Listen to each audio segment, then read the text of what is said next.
Hello, people. Hello, whoever's in here.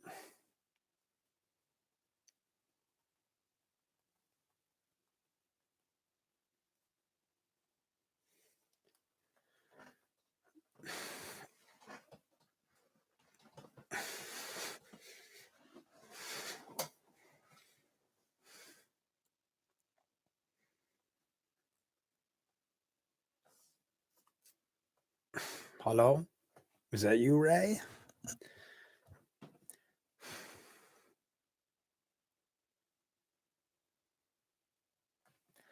Oh, someone clicked a thumb and then unclicked their thumb. I'm waiting. Oh, there you are. Hello, Ray.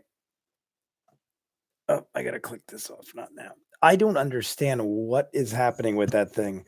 The only thing I can think is I made it on the road in my truck. I did the notification for the live stream. So maybe if I do it off my phone, I have to do it off my phone? I don't know why that would be a thing, but it's the only thing I can think of that makes sense right now, because when I did the live stream with the dirt and the other one, it went right through when I figured it out. What? I saw your text and I tried again before I made the new room and it still didn't work. If that's what you're talking about, Ray. I'm not sure if that's what you're talking about. But if it is, then that was it.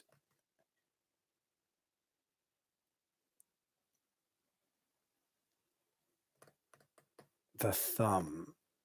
Whoops, I think that was me. No, when you told me when you were helping me with the thumbnails and you said try it one more time, I tried it one more time and it did not work again. When I go in, it says, sorry, we're having trouble retrieving data for your live stream.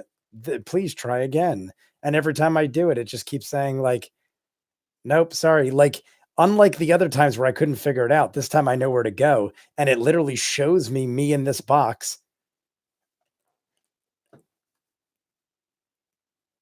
Hello? Oh.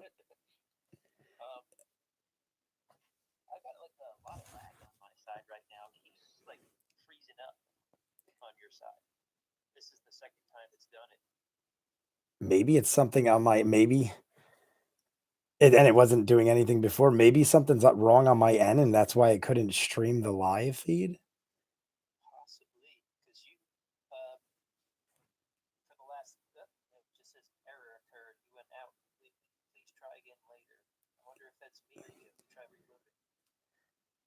Interesting. Like mine, I have the timer in the top and it's running pretty smooth. Or at least appears to be running smooth.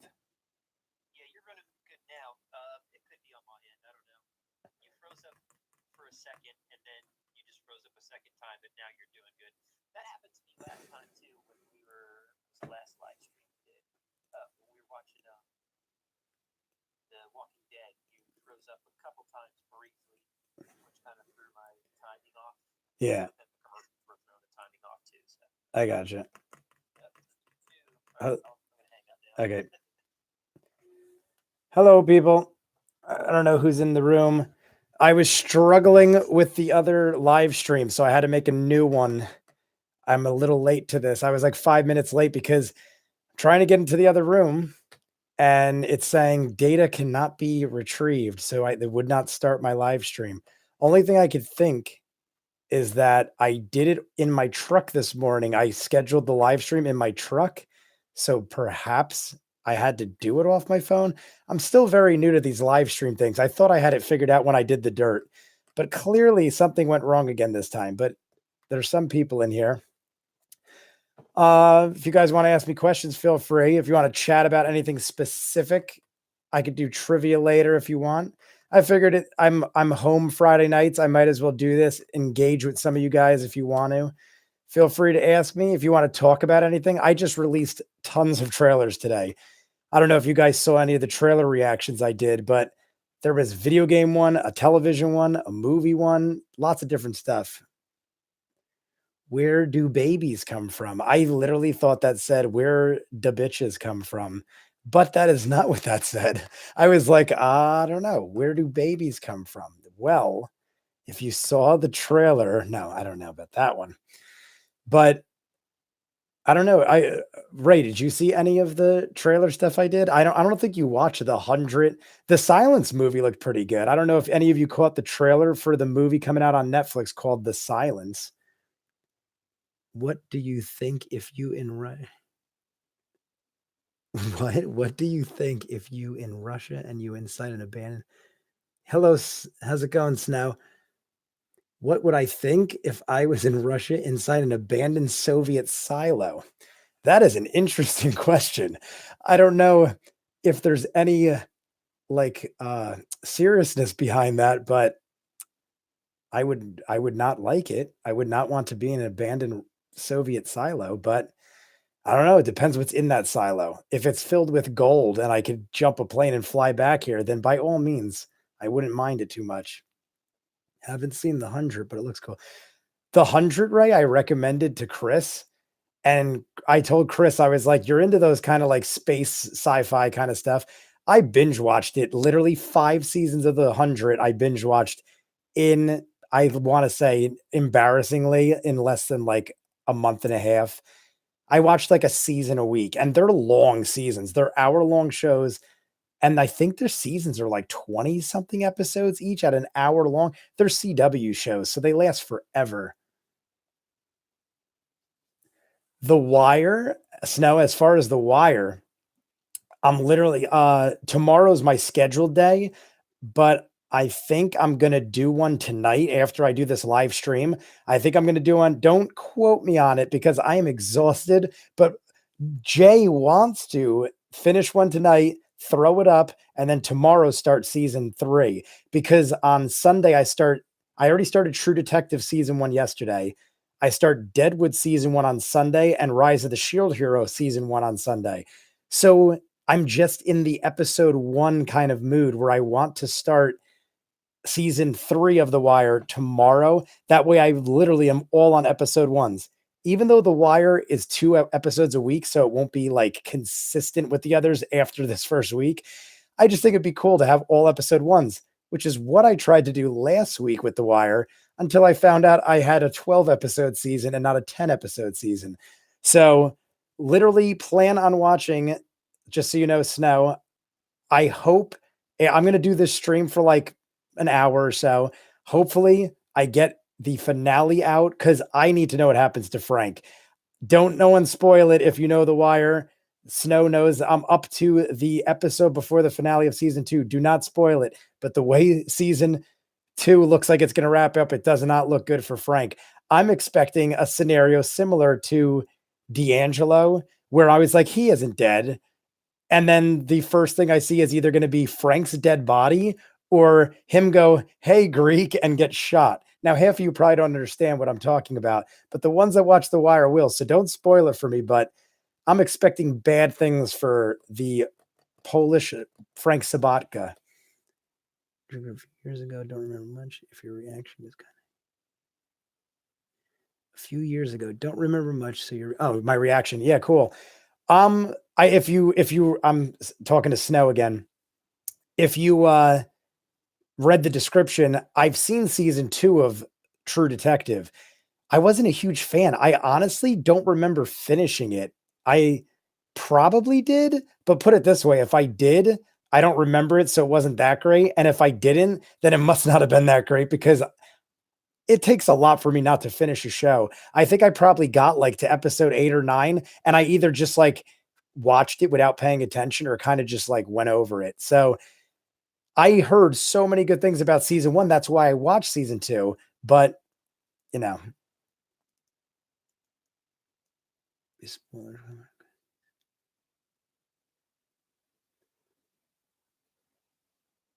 Oh, okay. Yeah, no, I didn't, if you did write a spoiler, if you wrote a spoiler, Snow, I did not see it. So I did, you are right though. It's my own fault. I did say I'm jumping right into it. And usually I do. It was just that particular night. I think you saw in my description, that was the first time ever I had The Wire banned for copyright. I'm so spoiled with it now that I throw them up willy-nilly like, "Oh, no big deal." I'm just assuming they'll never get flagged. And without realizing it, I threw them all up and I'm starting to do something else. And then somebody was like, "Hey, dude, your wire went up." And then like the second one isn't there. And I was like, "Oh, let me check it out." And I'm like, "Why am I flagged?" So it literally took like a half a day. I didn't even edit them. I just disputed them and they were like, "Oh, sorry, here you go." I have no idea why that happened. It's never happened with The Wire. I didn't have to edit them down or anything. I just had to wait a half a day till they released them back.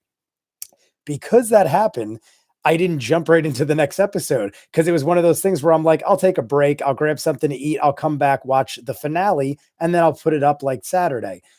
I never got to watch the finale because I had to constantly, like, I was writing dispute forms and stuff like that. It's not really hard when you dispute a claim. All right, cool. Thanks now. Appreciate you hiding that from me. Thanks for telling me because I honestly, after I did this, was probably going to run through some comments, answer a bunch, and then do the finale because I want to get all the Wire comments out of the way before I watch the finale. But yeah, no, it was very odd that it was banned. I don't know why. There's certain videos that for no reason get banned. I follow all the fair usage. I see a lot of reactors do like that thing where they put the timer at the bottom where they count down the minutes. I guess it gives the companies an easier way to detect it. But half my videos aren't even much over 10 minutes in length total. And I talk before and after. I don't know. I never know what raises flags, but for the most part, The Wire has been very generous, and I still haven't had to edit any of them down. So I'll thank them for that. True Detective was a breeze. No problem with copyright or anything. Hope Deadwood is the same way. I'm really hoping that because Deadwood is coming out with a movie, that they don't start getting stricter with the copyright bans on Deadwood. Have you already watched Pet Cemetery, the new one, not the past one? I have not watched the new one. Isn't it not come out? I don't think it comes out till next week, the new Pet Cemetery. I want to see it. If it's out, I will literally leave immediately after this, but I saw it said like next week. I might be wrong, Phoenix, but I'm pretty sure it's April 4th or 5th. Not positive that. Look forward to the Shield Hero. Yeah, Rising of the Shield Hero, Ray. Rising of the Shield Hero, I don't know if you've read about it, but many people at the arcade have recommended it to me. I'm not huge, if you know me from my reactions, not big with animation, not big with subtitles. This is both of those things, but it is supposed to be like a group of people thrown into a video game. I don't know why or how, but one is like the sword holder, one is the shield hero, one is this, and there's four of them. I don't know if it has to do with elements or like something like that, but there is supposedly the show just started not that long ago. They're probably only on episode 8, 9, maybe 10 at this point. And it's probably something I could catch up to quick. And I'd rather watch like live. Some of you might not be into it. That's why I have a lot of other options. There's True Detective, The Wire, Deadwood, stuff like that. I figured I'd throw an animation in there, like, or an anime, I should say. And it's something I think I'd like. I think you'd really like it, Ray. Speaking of The Wire, what do you think about the characterization so far? Any characters you hated and ended up liking, any you liked and can't stand now? If you've been following me, you know very well that D'Angelo was very disliked by me in season 1. If you followed me, you will also know I only disliked him because I thought he murdered the woman in season 1. You find out at the end, he didn't. I felt bad. I start to like him, and then they killed him. So it's very Game of Thronesy to me, where I feel like whenever you like somebody, they will kill them. As far as anybody else, I've liked Bodhi the whole ride. Bodhi's been like on my side the whole time. I don't know. Poot, I liked in the beginning. I really got dislike towards him when the whole Wallace thing happened. But honestly, like I get it now. It was like at the heat of the moment, I was like, Poot, you are dead to me. But I get it, I guess. It's like I understand. I'm trying to think if there's anyone like I really like. Stringer. Stringer is a good example. Season 1 kind of was like in the background most of the time. I mean, he is the man. I love Idris Elba, but I feel like he was non-existent in the first season, so to speak. And then as season 2 rolls around, he's becoming an evil person. I'm not really a huge fan of Stringer. I feel like he's going to be around a while, though. He's one of those guys. I feel like it's a Joffrey thing from Game of Thrones, where like you're like, this guy should die, and they're like, yes, well, you know what? We're going to keep him around for several years just to piss you off. But Stringer's probably the worst I could think of off the top of my head. That I went from like not really caring too much to possibly liking in season 1 to like disliking much. He almost got Brother Muzone dead. He almost got him killed. That's not cool. Don't like that. I'd always take subtitles over dubs. Honestly, all my friends say the same thing. I like to multitask when I watch stuff. I mean, when I'm reacting, you see I'm pretty focused. I talk a lot, but I'm pretty focused. As far as normally though, I hate subtitles because sometimes I'm like trying to work out and then you can't really work out if you're reading.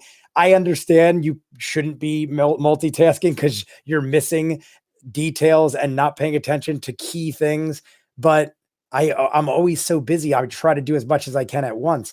So yes, subtitles are much better as a whole because you get a better feel for it. A lot of the times dubs use horrible like voices and stuff. They don't even match up. They don't make sense. But I do agree subtitles are better, but sometimes dub comes in more in handy for what I need because I'm just constantly doing stuff. Speaking of Game of Thrones, I'm assuming you'll be reacting to that. How's that going to fit in with the schedule? Here's what I was thinking with that. I'm going to do the finale of Walking Dead this week. I haven't streamed. I haven't done reactions. I did a reaction to the first episode of the mid-season start and the last week's episode because so many people were like, dude, this is the episode of all shows you need to react to. And I did. And it's one of my most successful videos ever. So I'm happy I did it. It also was one of my personal favorite reactions of myself. I rewatch all of them, obviously, and the edit and stuff. And I literally almost I started almost tearing up. My eyes got very watery when the Enid thing happened, when the highwaymen come running in and you realize they didn't even need to be there. They could have just left and whatever. Oh my God. It like just hit right to home where I was just like, oh my God, these guys were new to the story, barely knew any of these people and just sacrificed themselves for strangers. And it was like a suicide mission. I respect them, yet I question them, but I get it. But as far as I'm going off into a tangent now. As far as Game of Thrones goes, gonna do the finale of Walking Dead this week because I have to now. I need to know what happens, and I want you guys to see it based on last week. But after that, Walking Dead is done. Rise of the Shield Hero, I'm gonna do on Sundays, but depending on how it is watched and stuff, I mean how it flows, I might move Rise of the Shield Hero to like Friday, since I do like all I do is live streams. Might change Rise of the Shield Hero to a Friday, and then I'll just do Deadwood and Game of Thrones on Sunday. Sundays I have off, so I could get a lot done on Sundays. So even if need be, I could do Game of Thrones, Rise of the Shield Hero, and Deadwood. Even though that sounds like a lot, I'll figure out a way because I love doing this and I love those shows. Well, I don't know if I love Deadwood yet. I haven't seen it yet, so I hear Deadwood. I hear many things. I hear either you love it or you hate it. I love Westerns and everything HBO has made so far, I pretty much dig. So I can't foresee me disliking Deadwood. But someone did tell me that one of the things that was hard for them to buy with Deadwood and they stopped watching Deadwood because of it was they said, this is, I guess, a spoiler, but not really. They told me that there's a lot of cursing in it, but the cursing is cursing like you'd curse nowadays, like, ah, fuck this shit and like, screw you, blah, blah, blah, blah. Where they said it was very unbelievable for Western times. I don't know if any of you can comment on that at all or anything, but it's not really a spoiler. It's just they told me they couldn't buy into the whole Western feel because of the lingo. Malika. Yeah. That is the reference. Malika is the reference to The Wire. My God, what an episode that was. But I'm skipping some, so I'm going to go back. We got ordering D's hit and manipulating Omar and Muzone. Yes, Stringer. Stringer is a bad mofo. That is damn right. Great reaction. LOL. Second only to the last 7 minutes of Umbrella. You are right, Ray. Umbrella Academy. Yeah, maybe my reaction to the finale of Umbrella Academy was crazier. See, my reaction to the end of Umbrella Academy might have been more wild because I froze like that for a good probably the full 10-minute reaction. Whereas Walking Dead was just emotionally destroying.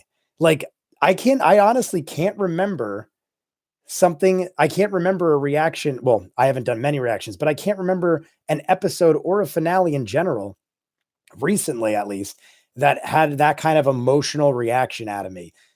Like I honestly, I now that I'm thinking of it, maybe because it's fresh on my mind, but the finale of season 5 of The 100, I literally, I'm pretty sure I broke down watching that because everything I binge watched 5 seasons in a month and a half. I was so tied to these characters and people that when I don't want to ruin it in case none of you have seen it, so I'm not going to spoil it. But the finale of season 5 in my mind was the best finale of the 100. Season 5 finale of the 100 in my mind, best finale of that show.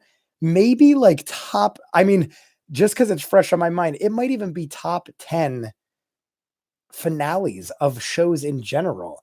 I don't know. The season 5 finale of the 100 was blew my mind. It like did also I don't want to ruin it for people, so I'm not going to get too deep, but it was pretty ridiculous. But it was emotional. Like that's what I'm comparing it to well, not the finale. Last week's episode of The Walking Dead I'm comparing it to because that's the last time I remember being that emotional over something. But let's see what else we got here. To be honest, I watched the whole thing with the subtitles. English isn't my first language, and Baltimore accent was particularly understand. I got used to watching shows with subs. Okay, I get you. What's up, all happy? Hey, what's up, Dan? How you doing, bud? I'm happy to see you made it this time, Dan. I know last time you told me you didn't see the notification and you missed out. So it's good to see you, Dan. We did a lot of chats. Me and you had a lot of conversation. What do we got here? There's a documentary about the F word. I highly recommend it. It's a documentary about the like just in general, documentary about the F word? Or is that like relating to something? So that's change a few things. Which season of The Wire did you like? I'm only as far as seasons of The Wire, I'm literally after this stream finishing the finale of season 2. I'm going to start season 3 tomorrow. So no spoilers on anything past the episode before the season finale of season 2. I literally just saw Frank Sabaka walking up to the Greek and they got the phone call and I'm expecting bad things to happen because whoever I like in that show dies. And just like Game of Thrones, I know Ziggy's not going to die. Why? Because Ziggy, I hate. He's a piece of crap. So obviously Ziggy is probably going to live forever, become Avon's best friend in prison. He's probably going to be the next Stringer because God doesn't want me to like anything. The city of Baltimore complained to the writers of The Wire. Why did they complain? There's a documentary about the F. Why did the city of Baltimore complain to the writers of The Wire? So that had to change. Oh, I got you. I was reading your comments out of order. They had to change a few things because they complained. What were they complaining about? What does that have to do with the use of the F word? I'm curious about that. Guillermo, if you're still in the room, you could answer me that question. Why were they complaining to the writers? Have you seen The Americans? Snow, I have not seen The Americans. I think I was watching American Horror Story when the first episode of The Americans aired. I remember watching the first, I want to say 5 minutes. I think I watched the first 5 minutes of The Americans. I don't remember what happened. I just specifically remember watching the first 5 minutes and I don't remember anything. And it wasn't that I didn't like it. Something like pulled me away and I'm like, I'll come back to this and never watched it again. Cause shortly after I skipped a bunch of seasons of American Horror Story. So I've watched American Horror Story, but I'm like 1 or 2 seasons I missed. I don't know which ones. One was the most recent and one is another one that's just thrown in the middle somewhere because like True Detective, they kind of like lie on themselves. So you don't need to see them all. If I knew your mailing address, I would totally send you a stained glass window of a guy with a beard. Very good, Dan. I dig that.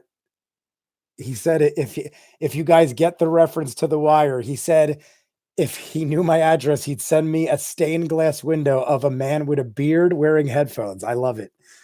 Steph, how you doing? I'm here. Did I miss anything? No, Steph. We just randomly talking about shows, just rambling around. I doubt the Shield's finale can even be topped in my book. It made me cry so much. The Shield, if you've been watching me, the Shield was on my list of shows.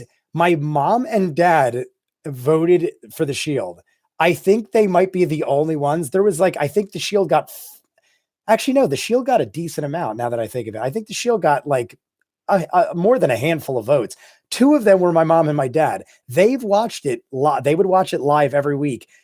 And I was in college at the time, so I was never around. But they love the Shield. They were literally talking to me about it a week ago. They're like, so you going to start the Shield now? And I'm like, no, I'm doing Deadwood and True Detective. They're like, what's that? They don't even know. Cause they don't watch the only thing I could remember them watching that isn't regular, cable, was Ray Donovan. They watch Ray Donovan a lot, and I watch Ray Donovan. I am 2 seasons behind on Ray Donovan. I think I finished on season 3 or 4, so I am behind on Ray Donovan. But my parents want me to watch The Shield, as do many of you, so it will eventually come around where I will watch The Shield. I also imagine the copyrights on The Shield will not be too bad, considering it's FX, and I've already done FX shows, and it's older, much older, probably, I want to say older than The Wire, but it might have come around the same time. Let's see. I got a lot of comments coming. I doubt the Shield, blah, blah. Ziggy is not having the greatest time in prison, I would imagine. No, I would imagine. Well, we saw that. I mean, I'm guessing. Well, no, that's right. At this point, I don't want to theorize too much, but yeah, no, Ziggy is not having a great time in prison. And if he remains there, I imagine he is going to become someone's, pardon my French, but bitch. Or already has. It looked like a lot of those guys in that cell were already eyeing him up. He literally walked back in, and Frank, talk about painful for a father to see. He sees his son, skinny little 90-pound guy, get battered. And he goes, is that the cops? No, it's the guys in there. And then when he walks back in, you got 5 giant dudes eyeing him up hey, which one of us are going to get him? It doesn't matter who gets him. One of them are getting him. They're going to fight for him, and he is going to be one of theirs because he ain't winning that battle. The tourist board complained about how the city was portrayed. Okay. So Guillermo just told me the reason the people of Baltimore complain was because of how, I could get that but is it accurate? I could see them complaining about how Baltimore is portrayed, but if it's accurate, I don't know. Film the season like the series finale season. Film the season like the series finale. So the creators always film the series like it was the series. Oh, okay. You should watch behind the scenes. Oh, okay. I get you. I'm like this. The comments are going so far. They're basically, you're saying I should watch the making of behind the scenes. Now, is there a behind the scenes of The Wire for every season? Because I don't want to spoil anything. Or is there a behind the scenes for each season? Not sure about that. What do we got? You should get Jessie on the live streams to help you with the comments. She was very natural on the video you posted. My sister is Jessie, if you're wondering. My sister, when I did the Pike scene from Walking Dead, my sister is not into a whole lot of shows, but the show she's in, she's passionate about. Walking Dead is one of them. We went to Walker Stalker Con with my mom. My mom is very into Walking Dead too. We all went to Walker Stalker Con. I think we're going to another one. I thought my mic was not down. We're going to another one, I think in a couple months or next summer or something like that. But I wanted you guys to sort of see or meet my sister, so to speak, in the reaction she did. And 2, I was just curious to see what the live thing would be like. If I do things like that, 1, it's because I'm experimenting, and 2, I'm trying to incorporate other things and people and stuff. But my sister, Jessie, might be doing Game of Thrones with me. You guys, let me know what you guys think of this right now or in the comments or whatever. I was thinking of just posting up, you guys, if you watched the Walking Dead reaction from my sister, than you saw in my living room. I was thinking of posting up a camera there and doing like a live reaction, but like make it where like you could kind of see me and her and the television. Therefore, I could throw up a live reaction and you'll get our faces with the screen and stuff like that. You'll get me and my sister. And then I could chop it up later and throw up like a clips version of it. But I think that'd be pretty cool. I think I might try it, because to watch Game of Thrones in this format is almost like not fun, because like I'd have to watch it on this mini screen where my living room has a 70-inch 4K television. So, I mean, here is comfortable. Don't get me wrong. I like watching like older shows in this format because like I could relax and do my thing, but I much rather prefer the living room. So I don't know what you guys think of that, but Game of Thrones in the living room, it comes on in 2.5 weeks, not this Sunday, but 2 weeks from Sunday. It's one of the best film this season, one of the best shows, in my opinion. It gets better and better. It's one of the worst seasons. I highly one Snow, I'm reading the comments. One is the worst season in your opinion of The Shield, I'm assuming? Or are you talking about another show? I'm assuming you mean The Shield, especially the season 3 onwards when the politics. All right, you're the season 3. Oh, so you're saying especially season 3 people of Baltimore complained about. You should get Jesse, blah, blah, blah. If Banshee hadn't been on the poll, then I probably would have said The Shield. See, Banshee seems so... I tried not to read too much about it, but just solely based off of the posters and the artwork of the show, it appears to be very, like, odd. I don't even know how to word it. It's like I remember looking at the posters when I was trying to find clips to put on the poll, when I did the poll, and I put the clips in the video. Everyone I found had like bizarre posters where I'm like, there'll be a guy with a gun and then like a grill with bacon and a squirrel in a tree, or like, I'm just like, what is happening?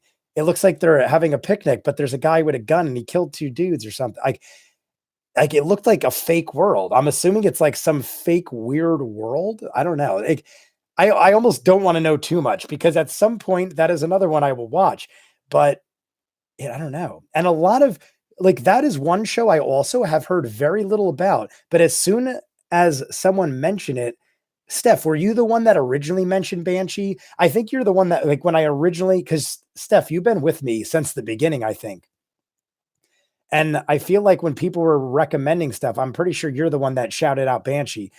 I can't think of who else would have done it, because I've been seeing you for a while and I know that you were one that was voting for it. So I don't know. All I know is it looks like a very unique show, to say the least. But you said if you would have voted for The Shield otherwise, still got to do The Shield. Yes, I'm the one who posted Banshee. I'm always trying to get reactors to do that. Steph, do you know if anyone else has reacted to Banshee? I think I saw some people reacting to the later seasons, but has anyone done it since the beginning? Because I think when I was looking back then, I saw like season 3 or 4, but I don't know if I saw anyone do the entire show. So that, like, stuff like that intrigues me too. Like, if I see no one's done it, it makes me want to do it more. Like, I haven't seen anyone do Deadwood. I haven't seen anyone. I mean, some people have done True Detective, but I never saw anyone do The Wire, stuff like that. Like, I kind of like doing shows that no one's done. The funny thing is, I'd never seen anyone do season 1 of Dexter. Dexter was on my list and my poll. And then right after I started doing season 2 of The Wire, the guys at Blind Wave Reactors started doing Dexter. They're on like episode 5, I think. And I was like, I missed my boat. I could have been the first guy to do season 1, because I know people did later seasons, but I don't know if anyone did season 1. But now Blind Wave started it. Still going to do it, but I'm not the first. Sithfurian is doing it right. Is Sithfurian doing it right now?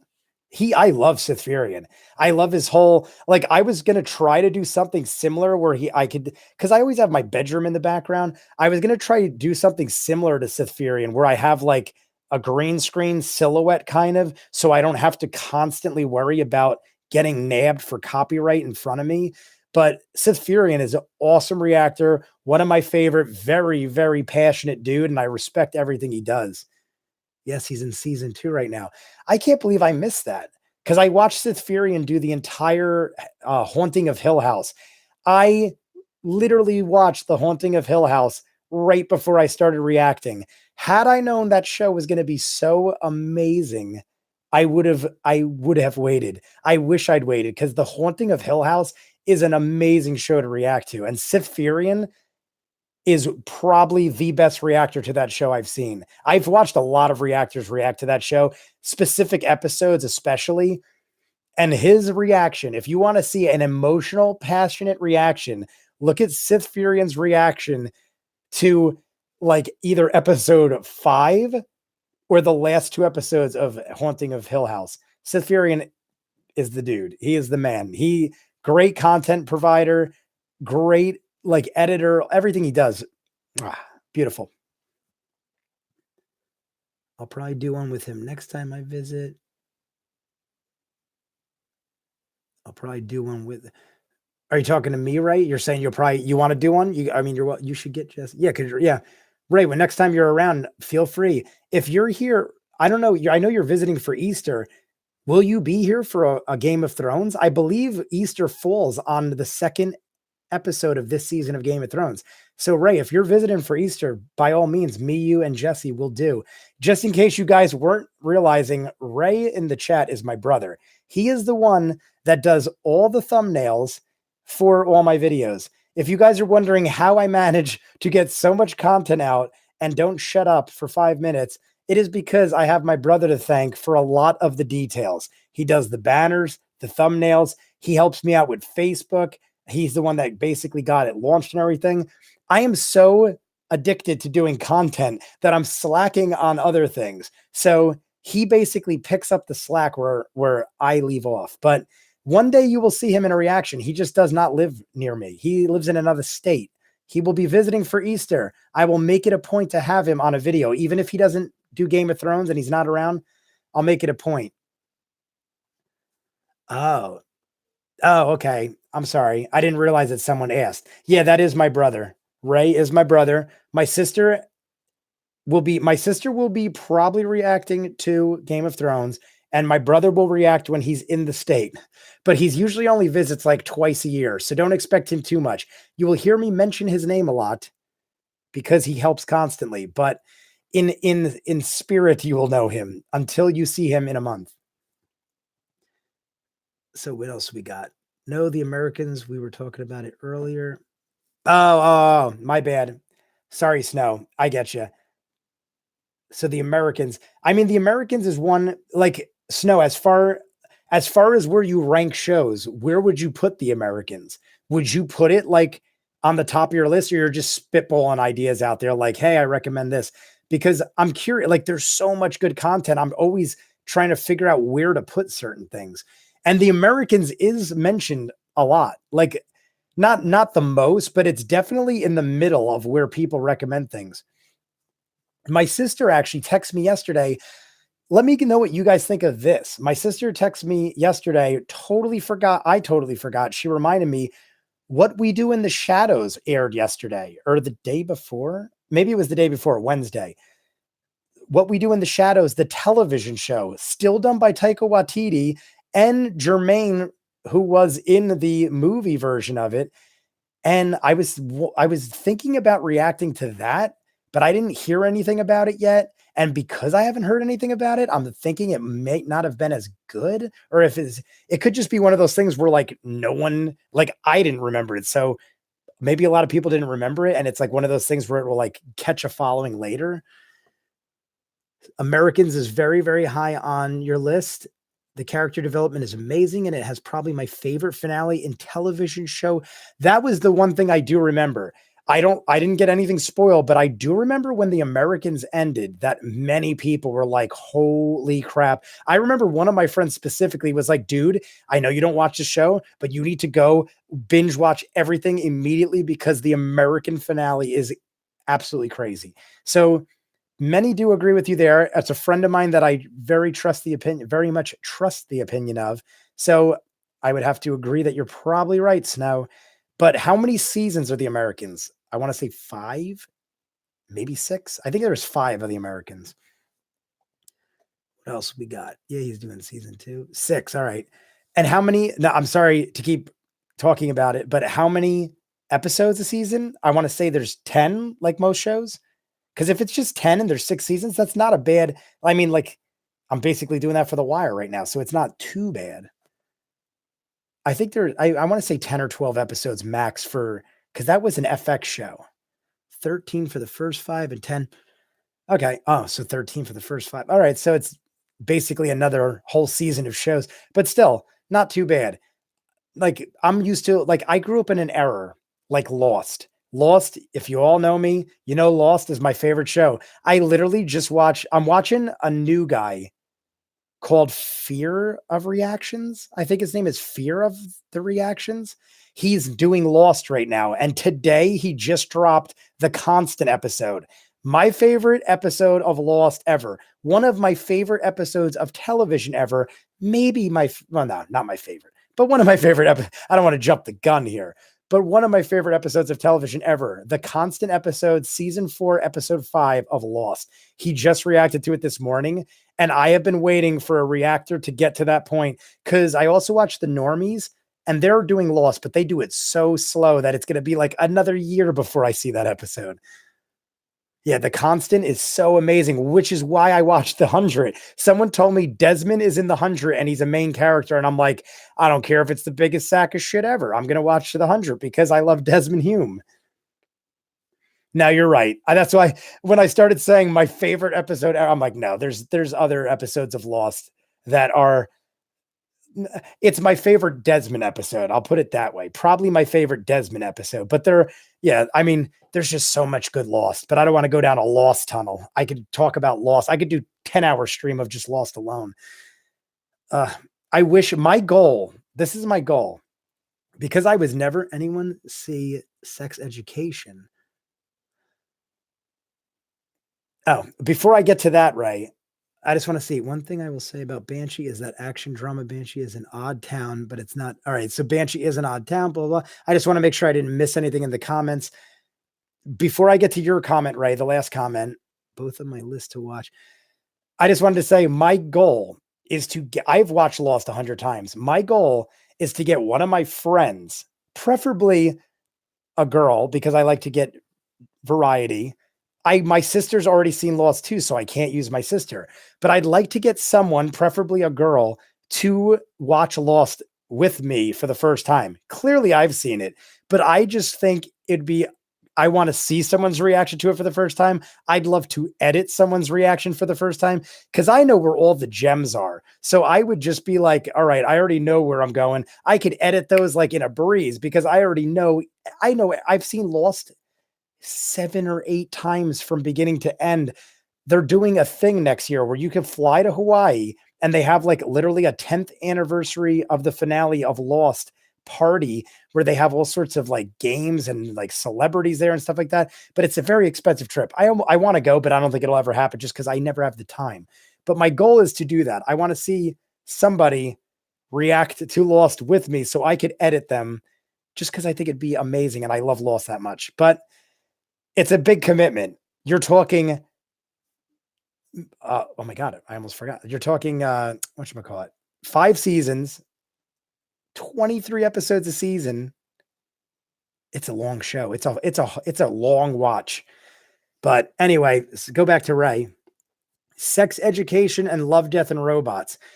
I have heard about both. I have not seen either. Pete Lauerman, one of my friends, Ray, you know Ray. Ray knows Pete.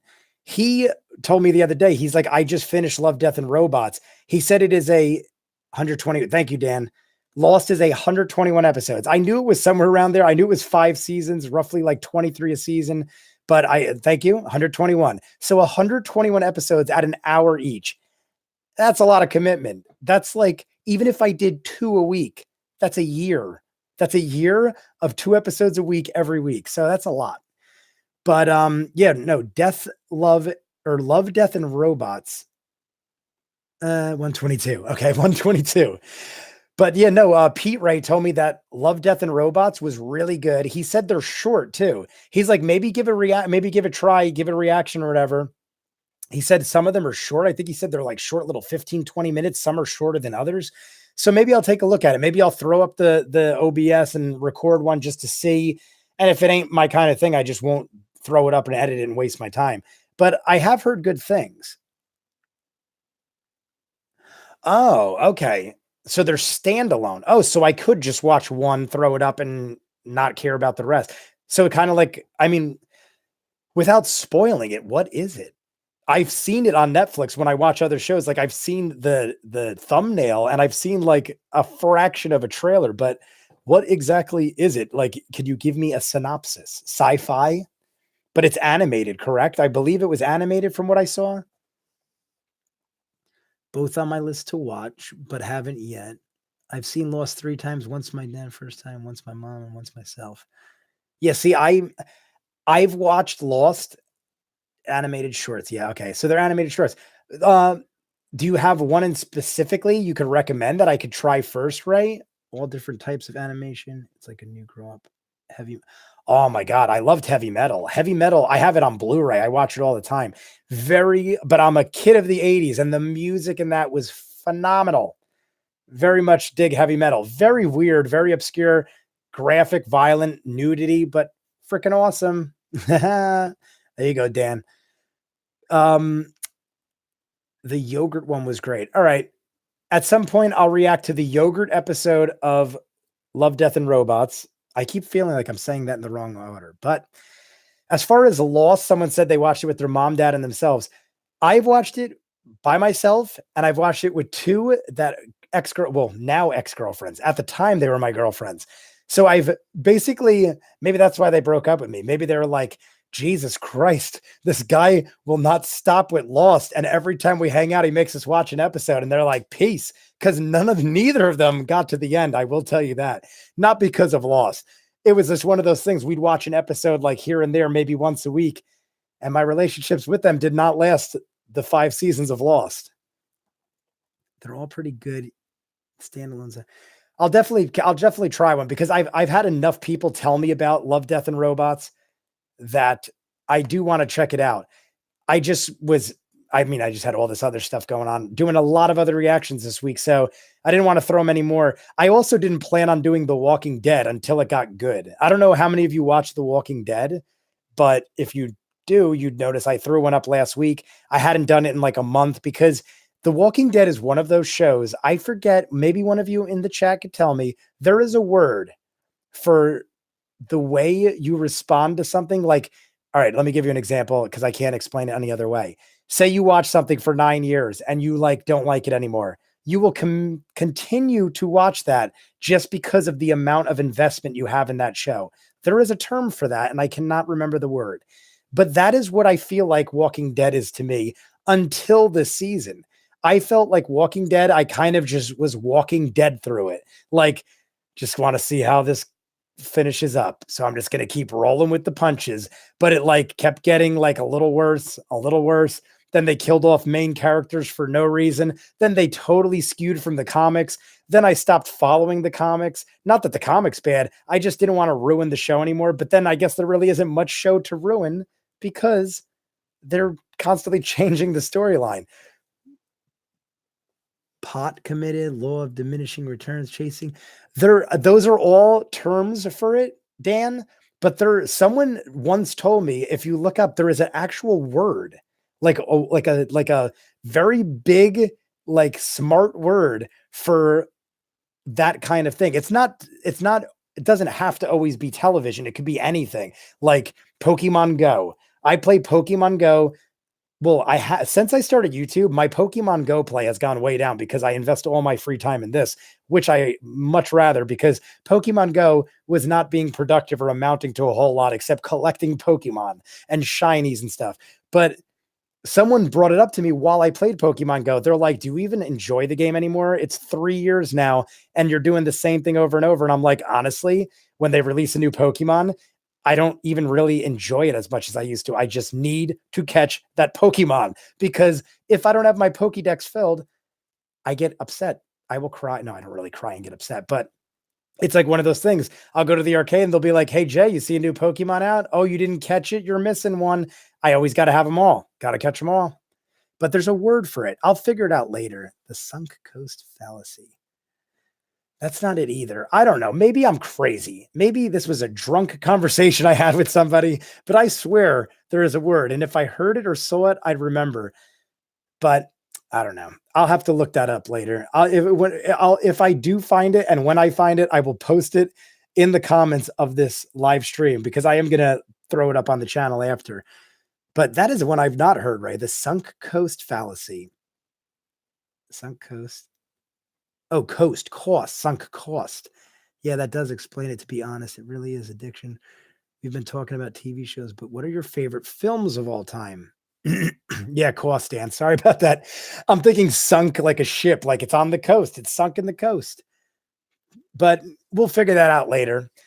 As far as films, whew, if you guys read the description of my channel when I first started a long 2 months ago, I like a lot of stuff. If I had to pick favorite films, I don't know. I like it takes a lot. If you guys watched, what the heck was I did yesterday, I did a trailer reaction for Scary Stories to Tell in the Dark. And I had spoke in that trailer reaction about how one of the most hated movies I can remember in a while, which might irk some of you, is The Shape of Water. I have not seen a movie in theaters since Head of State with Chris Rock.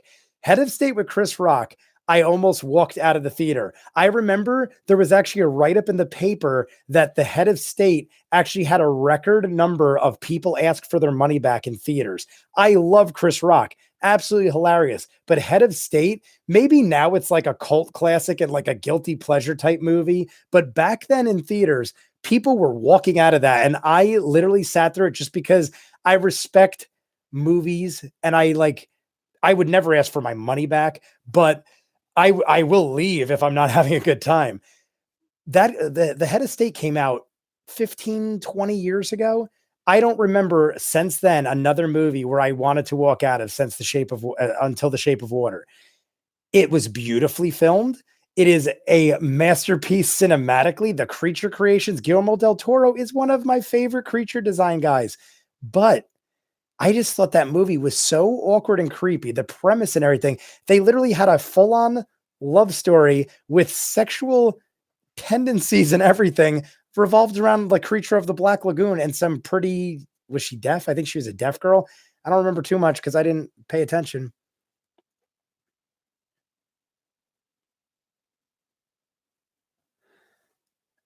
Fish sex. Are you being serious, Dan? Is that, but I mean, I said this in my reaction too, that I don't think I saw the end. I think I might have actually either fell asleep at the end of Shape of Water or walked out. But are you at the end? Is she a fish woman? Because that would make the movie totally different. And now I would feel bad leaving. Or you're saying just look at it from that perspective. Fish sex. Well, she wasn't exactly. Oh, okay. I read. Oh, see, now that might make a difference. Dan's saying that he read some in-depth things, and Steph is saying it too, that she wasn't exactly human herself. Always more. That might make a change because my biggest gripe with that movie was, why are you making me watch a movie about a woman that wants to bang a fish man? Like, I've watched obscure stuff, but right from the beginning, they tell you this is what you got and they establish the rules. If you establish rules and you tell me, hey, we're living in a world where women bang fish, I'm like, all right, if I'm going to watch that movie, I can't complain about women banging fish. But I went into Shape of Water thinking it was like a creature thing of like the future with sci-fi, and it was totally out of left field, like based on what I thought it was going to be. So maybe I will. Maybe if I go look at it from that perspective, maybe I'll have a couple beers and watch that from that perspective and give it a second shot. Because I love, one of you could probably tell me the actor's name, who was the father and stepfather who was in The Shape of Water. I remember watching that movie and I didn't even realize it was him till like halfway through because he looks totally different. And he's usually in comedy movies, totally different from what he's used to. But maybe I'll give it another shot. I'm always a tell a good story and have good characters, dialogue guy, then have a good direct. Yeah, me too, Snow. I mean, I love a good masterpiece. I love a good cinematic feel. but I would much rather, like you said, like some of my favorite movies are like Snatch, Lock, Stock, and Two Smoking Barrels. I love Guy Ritchie films, Quentin Tarantino films, like films where like they're just all over the place, but they're relatable. Like I grew up in like a city like Newark. So like well, it was Elizabeth, but next to Newark. So and then we moved up where I am now. We lived in Plainfield for a while. I lived in a lot of rough city areas. So when I watch movies like Snatch and like Guy Ritchie movies and Quentin Tarantino movies, it's like it's relatable to me because they're always like down and out, like slum type areas or like rough, violent type movies. So I would definitely say those kind of movies I really dig. I cannot wait for Quentin Tarantino's new movie, the Once Upon a Time in Hollywood. I don't think there's a Quentin Tarantino movie I didn't like. If I had to put one at the bottom, it's probably Jackie Brown, and that's still a good one. So, but as far as other films, I pretty much like it all. If you guys saw the lowest viewed video on my channel is the review of A Night with Beverly Loughlin. I'm not going to waste too much time on it because clearly no one's seen it and it got the lowest amount of views, so no one cared. But I made my brother watch it last time he visited, and it is extremely obscure, but Aubrey Plaza's in it, bunch of other comedians, Robinson, the guy from Hot Tub Time Machine. The black guy, last name Robinson. I can't remember his name, but he's in it. A lot of other people. Can I put pork chop crumbs in your beard? I must know that person. I'm assuming I know that person. If I don't, then no, you may not, but I will eat pork chops and they will probably fall into my beard. So you'll get your way either way. No actual clues in the movie. Oh, as far as that, I didn't figure it out, but an article I read pointed out it made so much more sense. That actually does make sense, Dan. If that is the case, that makes sense. Maybe I was so annoyed and confused by it that I thought there's nothing more to this. There is no twist. I'm done. Hello, fellow German. 12 Angry Men is one of my favorite films, and that movie is all dialogue. 12 Angry Men. Film. 12 Angry Men. Do I know that one? 12 Angry Men. I know 12 Monkeys. 12... What Snow, what year is 12 Angry Men? It sounds familiar, but I can't put my finger on it. All dialogue, 12 Angry Men. I like, for some reason, I immediately thought 12 Monkeys. Oh, I do know that. Okay. Great movie, Snow. Yeah, I don't think I've seen that. I do know, yeah, when Ray said 50s, I do know that. Henry Fonda. Did I see that? Because I do watch a lot of older stuff. There was a point of time, I think it was like 2 years ago, where I went through a bender where I drank for a good while. And every night I would watch like 3 movies by myself. And a lot of it got mixed, like meshed up together. And I don't remember a good deal of it. Sorry about that. I was congested. But I don't remember. There's been like hundreds of movies I've seen that I forgot I've seen because I was very drunk when I watched some of them. But don't drink too much anymore. So a lot of them I'll rewatch. But there was a 2-year period where I had at one point seen everything new. Like I would literally run through new releases. I was going through the 2000s, the 90s, the 80s. I got all the way to a point of time where I was in like the 50s. And I started watching like The Seven Samurai, all sorts of black and white, Humphrey Bogart, stuff like that. So there's a good chance I saw it, but I can't recall seeing it. So maybe I'll watch it again. I'm definitely going to check it out, Snow. Maybe depending on how the week goes and how far I get, maybe I'll even do like a live reaction or something, because if you guys feel like watching it along with me, I'll pop it on, do one of these. And it's no sense in having the video down there because it's so old. Like, it's not like something that people would care to see the video for. It's so old. You probably could get it on YouTube for free, actually. So I don't know. I'd definitely check it out. A lot of you are talking about it and stuff. So clearly it is a classic. It's a jury debate. Okay. 12 Angry Men. I did take film class in college. So there's very possible I saw it there too. But when we would watch stuff in film class, the teacher was kind of a dick and wouldn't let us watch it fully through. He would kind of just like be like, all right, here's 12 Angry Men. Well, I'm just using it as an example. I don't know if he made us watch that, but he'd be like, boom, here, we're going to watch this, and just show like 5-second clips of each major scene. He did it with E.T., all the big ones. I don't know. I can't. There was a lot of Hitchcock ones that he did, stuff like that. Carnage was one of my favorites, and that's 4 people in a room talking for most of the movie. Steph is what year is Carnage, Steph? Can you wash the dishes too? My feet are aching. I would love to know. Do I know you, Amat? Am I saying that right? Amat, faculty. I feel like I know you because you're joking like I joke with my friends. So I'm assuming I know you. 50s have great films. Rear Window, I did see, is another favorite of mine. Yeah, Rear Window is great. Rear Window was actually the trivia show I watched like a couple days ago. Rear Window was actually the answer to the final question, and I got it wrong. It was, I can't remember exact wording of the question, but it was something to do with a Hitchcock film, and I thought it was Vertigo.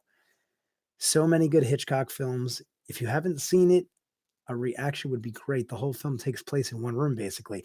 I'll probably do that because with films like that, if I'm going to watch them, I might like The Dirt the other day. It is so easy for me to just, my TV's right here in my bedroom, giant 70-inch flat screen on the wall. So very easy for me to just go like this and throw on the video camera with the stream. And if I don't have to edit it, it's a breeze. I just throw it up, watch alongs. There's no problem with copyright unless you crank the volume and they hear a song you're not supposed to play.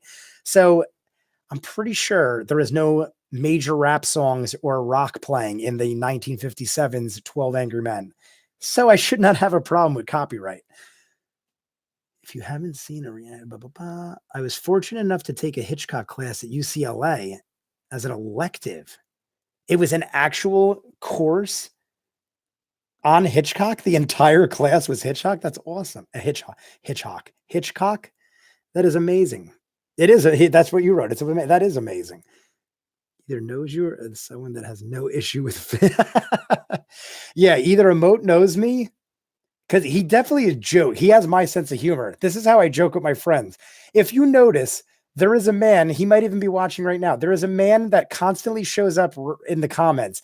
Totally random videos. His name is Dennis. If you guys ever see Dennis, he is a friend of mine. He will randomly just throw a comment in that has nothing to do. Like the other day, he was like, oh, that I agree with you there. How about you show your nipple? And then someone thumbed up it and someone was like, yeah, that'd be cool. And he just like randomly throws comments in there. He's a good guy. He's being funny. But if some of you are wondering what is wrong with this man, Dennis, he has randomly shown up in random reactions and written stuff like that. So sometimes my friends will do that. But sometimes I don't know if it's my friends. Like this could be one of my friends that I don't know because they use tag names. Like if you didn't see me in 10 years and I wrote something to you, you'd be like, who the hell's ViewMasters reactions? You might be able to put it together by the last name, but otherwise I cannot. But I like that either that or he has no issue with fish. 2011, it stars Kate Winslet, Christoph Waltz, Jodie Foster, Carnage. My God, that's an all-star cast. I had to have heard of that. That is, and Christoph Waltz. I love Christoph Waltz. Carnage. What genre was it, Steph? Was it? I mean, based on the word Carnage, I'm assuming it is horror or thriller, but maybe it's a comedy because John C. Reilly's in it. Although John C. Reilly is so versatile. That guy established himself as a comedian and he's done musicals, dramas. I just saw Stan and Ollie where he played, I forget which one's which. Why am I brain farting? Whatever. He was the fatter one. I don't remember his name. Stan and Ollie. Which one's which? Horrible. Brain fart. Have you seen Brazil? Snow, Brazil has been on my to-watch list for as long as I can remember. It is on a lot of people's top 10s, and I literally have owned it for 5 years. And I think I started to watch it once, and it seemed very obscure, and I was like not in the right mindset for that. So not that I was hating on it. I was just like, I did not realize it's that kind of movie. And I was like, I'll watch this another time. Like, it was like, certain times you're in moods for certain things. It was one of those deals where I just didn't think I was in the mood for that kind of movie. So I halted. But Brazil is one of those movies that I've avoided unintentionally and really want to see it. It's definitely a very trippy, absurd film, but it's amazing. I think that came on my list when I was looking for like films like that. Like, there was one film I watched, maybe one of you, if you guys are big film connoisseurs, I can't remember the name right now, but it was a very obscure film. The ending was awesome, where a guy was trying to help his friend beat a drug addiction. And they went out to a cabin in the middle of nowhere and he handcuffed him to like a radiator or a pipe. And the whole movie is his best friend trying to get him to come out of to deal with the withdrawal of the drugs. Amazing movie. Maybe there's a couple movies like that, but if it was, I want to say in the last 10 years, and it was crazy good. I don't want to ruin it for people, but if one of you know the names of it, I would love to see that again. I don't remember the name. Had no one famous in it. It was very obscure, but great, great film. But when I saw that, I started going down a rabbit hole of obscureness, and Brazil was on that list. Is Living in Oblivion from 95 with Steve Buscemi, another guy I love. Catherine Keener, Dermot McGraw. Oh my God, Peter Dinklage. Not sure if you've seen it. Living in Oblivion. That doesn't ring a bell either. You still doing movie Twilight Zone? Living in Oblivion is a great film.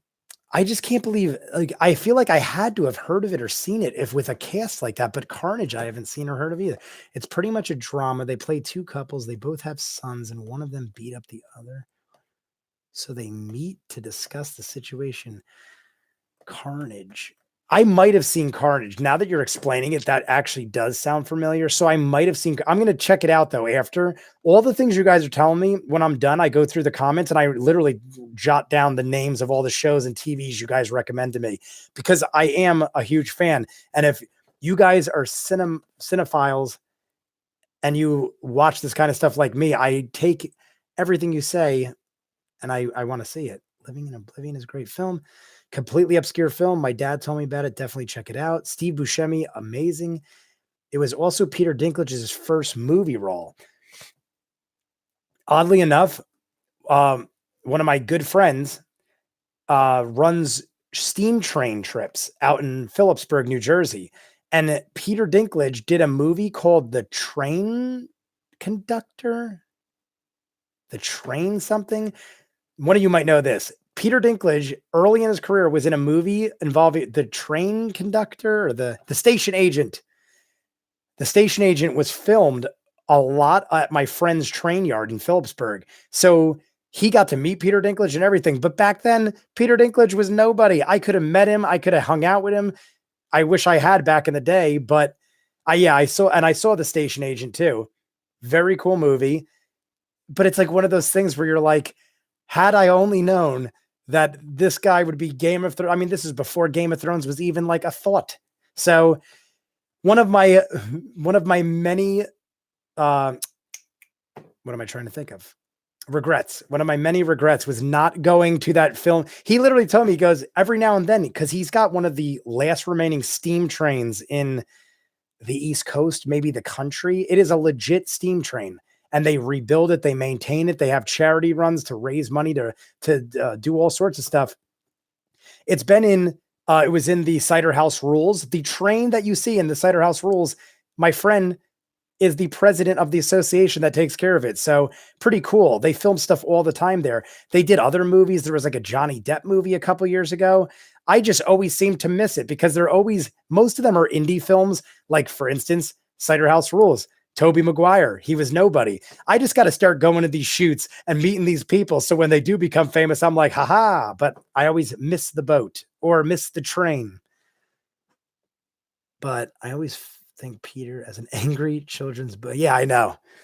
Yeah, Peter Dinklage. I always forget he's in Elf, Peter Dinklage. Peter Dinklage, another guy. He could do comedy. He could do drama. He could do action. Peter Dinklage, amazing, amazing actor. Love him in everything he does. I don't think I've seen him in a bad thing. I just watched, if you guys haven't seen this, A Night with Herv. I think it's called A Night Out with Herv or Dinner with Herv, where Peter Dinklage plays Herv. I forget the guy that played Tattoo in Fantasy Island. So good. I have probably watched it like 3 or 4 times already. And I just watched it like the other day for the first time. It is such a good movie. It would like, I think I mean, I didn't know much about the guy in real life, but it seems pretty accurate based on what I've heard and what I've seen. So he portrays him. I like when I first heard Peter Dinklage playing him, I'm like, they're just using him because he's a small person and he's famous. So go to Peter Dinklage. But he looks and sounds like him. Like it was very well done. Yeah, saw that movie too. He did very well in it. Wasn't impressed with the acting of the reporter, but the movie, yeah, the acting of the reporter wasn't great. I kept looking at the reporter in that movie, and I was like, why does he look familiar? I then realized after it's the guy from 50 Shades of Grey. So doesn't surprise me that his acting wasn't perfect. Not to knock 50 Shades of Grey, but it wasn't the greatest film. It wasn't even. We'll just leave it at that. But yeah, that's the only other thing I saw him in. He played whatever the guy in his name is, Gray, whatever his first name is. He played Gray in 50 Shades of Grey. Go ahead and knock 50. I'm not knocking it. Hey, I watched all 3 of them. So, hey, I mean, like, it was good enough to keep my attention. Put it this way. I finished all 3 50 Shades of Grey movies, and I didn't The Shape of Water, which was nominated for Academy Awards. So that speaks something for 50 Shades of Grey, Steph. Don't be dissing the guy from 50 Shades. He starred in a British show called The Fall, and it was great in it. I'm not knocking him. I'm just saying, maybe, I mean, not for nothing. 50 Shades of Grey probably didn't give a great script for the guy. That'd be like, I don't know. I don't even need to give a comparison, but you get my drift. It'd be like, hey, Jay, go. I wrote this dialogue. Go film this crap or whatever. And I'm like, sorry, guys, that I suck, but I got this script to go off of. Okay, let's get serious. Outsiders or Red? Let's get serious. Outsiders or Red Dawn? First, before I answer that, Ray, as far as trivia, I might skip the trivia only because we're already over an hour. We're approaching an hour and 50 minutes. I'll keep talking if you guys want, but trivia takes like 30 minutes. So if you guys want, I'll do it. By all means, I don't have work. I'm off all weekend, so I'll do all the stuff you guys want. But I'm going to hold off on trivia for now until we answer questions. Cause it is, yeah, I'll keep talking till people, like, as long as people are in the room. But I feel like if I start a trivia thing, people might leave. And then like, I'll be sitting here by myself doing trivia, and it's going to take at least 30 minutes. So we'll keep chatting over here. As far as the serious question, Outsiders or Red Dawn?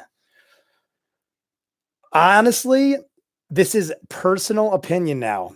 I would have to say The Outsiders because I grew up with it. Red Dawn I've seen many a time, but Outsiders, I remember having to watch that in school several times. Teachers would make us read the book and we'd watch it and talk about, well, both had a great cast. Both had great casts, but Outsiders, that might, I'm not going to lie, that might be the first movie I ever cried to. I remember watching it as a child, not a child. I guess I was like maybe 7th grade, 6th grade, probably 10, 11 years old. I remember specifically watching The Outsiders in the library. They made us read the book. They made us watch the movie. And I remember Ralph Macchio and being like, that's the Karate Kid. And that's Ponyboy. And that's, you got Patrick Swayze, Matt Dillon, Emilio Estevez, Tom Cruise. Holy crap. Definitely a bigger all-star cast than Red Dawn. But I thought it was like a badass movie. I mean, it is. They fight, they brawl, they're greasers basically. But holy bananas. That is an emotional movie. Holy crap. I mean, I remember at the end there, I won't spoil it for those of you who haven't seen the 40-year-old Outsider movie, but I mean, God, that's got to be close to 40 years old. Tom Cruise was like a teenager in that. All of them were like kids. But oh my God, Matt Dillon, the end, how it goes down, and freaking Ralph Macchio. Oh my God. Sad movie. But I don't know if you're on the same page as me, Dan. I'll look into the comments here. But I would have to say Outsiders. What? How about you, Dan? Outsiders or Red Dawn? I don't think you wrote there. But Outsiders was a cast. Yeah, cast. I mean, oh my God. I in my head right off the bat, I'm like, they had a decent cast. It was a crazy cast. What like I know it was like mostly like a film of boys because like they all lived together. It was all the men. They weren't married. They were all like it was his brothers, and Patrick Swayze was raising them, and Matt Dillon was the friend, and Ralph Macchio was the friend of Ponyboy. Was there any like famous women in that? I can't recall because it was basically focused around them running away and stuff, but there had to be famous women in that too. Great profile pic. Algernon. Yeah, I love that too. Yeah, Algernon. Algernon does a lot of comments. He's catching up on The Wire. I think I saw you comment on episode 7 today, Algernon. I don't know if that's where you are at right now or that was like an older comment, but I think you're like around episode 7 or 8, or maybe you binged the whole thing today. I don't know. But I was just telling other people I'm going to try to do the finale tonight and season 3 tomorrow. So you might get a bonus episode this week. Don't quote me on it. Made it myself. How's it going, Irish Dave? Irish Dave, I'm going to shout out to you because I don't know if I think you're a new subscriber. I saw you commenting the other day for the first time. I didn't get a chance to answer you back yet, but I definitely recognized you. You were asking questions about The Wire. You're new, right, Irish Dave? Just curious, out of curiosity, I think you're a newer subscriber. But Ralph Macchio is in the Deuce now, is he? Oh my God! Speaking of Ralph Macchio, if you guys haven't seen Cobra Kai, I threw up the new season trailer. I'm a huge fan of Collider Live. It's like a movie news show. Most of you probably heard of it because it's like one of the bigger ones I've seen in a while. They had Martin Cove. Martin, why am I blanking on his name? Martin something. Martin, the guy that played John Kreese in Karate Kid and is now going to be in Cobra Kai, was their guest today. I haven't watched it yet, but I watched the interviews before. Oh my God. I think it's Martin Cove. But anyway, years ago, interesting story. I actually ran into Martin. Wait, why can't I? Yeah, Martin Cove. Okay. Thank you, Ray. I didn't want to keep referring to, I thought that was it, but I wasn't sure. This is actual true story. I might have told my brother Ray this, but like years ago, I'm a big memorabilia fan. I like obscure memorabilia. I have all sorts of stuff around my house. I have like the hat from Justified, all sorts of lightsabers. Maybe one day I'll bring you in on more stuff. I've showed you guys on other videos, the Justified hat, the lightsaber, stuff like that. Martin Cove came out with a movie back in the 80s after Karate Kids called Steel Justice, I think it was. Steele. But Steel was because he carried, it was his, well, one, it was his last name. 2, he had a sword that would come out like this and it would clip together and you could like use it as one or it would break into 2. You cannot find this movie anywhere. I have it on VHS, but I have looked for DVD versions, Blu-ray versions. You cannot find this movie anywhere. But Martin Cove is jacked up. It was right around like the whole like Stallone and Arnold like error, where I think Martin Cove was trying to like jump into that whole like action star role. And he was in Karate Kid, so he gave it a shot. And he was pretty built in this. He was more built than he was in Karate Kid. Anyway, I saw this movie and that sword was so badass. I went to a memorabilia auction. At this auction was this sword. It was the actual sword from the movie. I was the high bidder. It went up to like $500, $600. I was the high bidder. I'm like, holy shit, I'm going to own the sword from Steel Justice.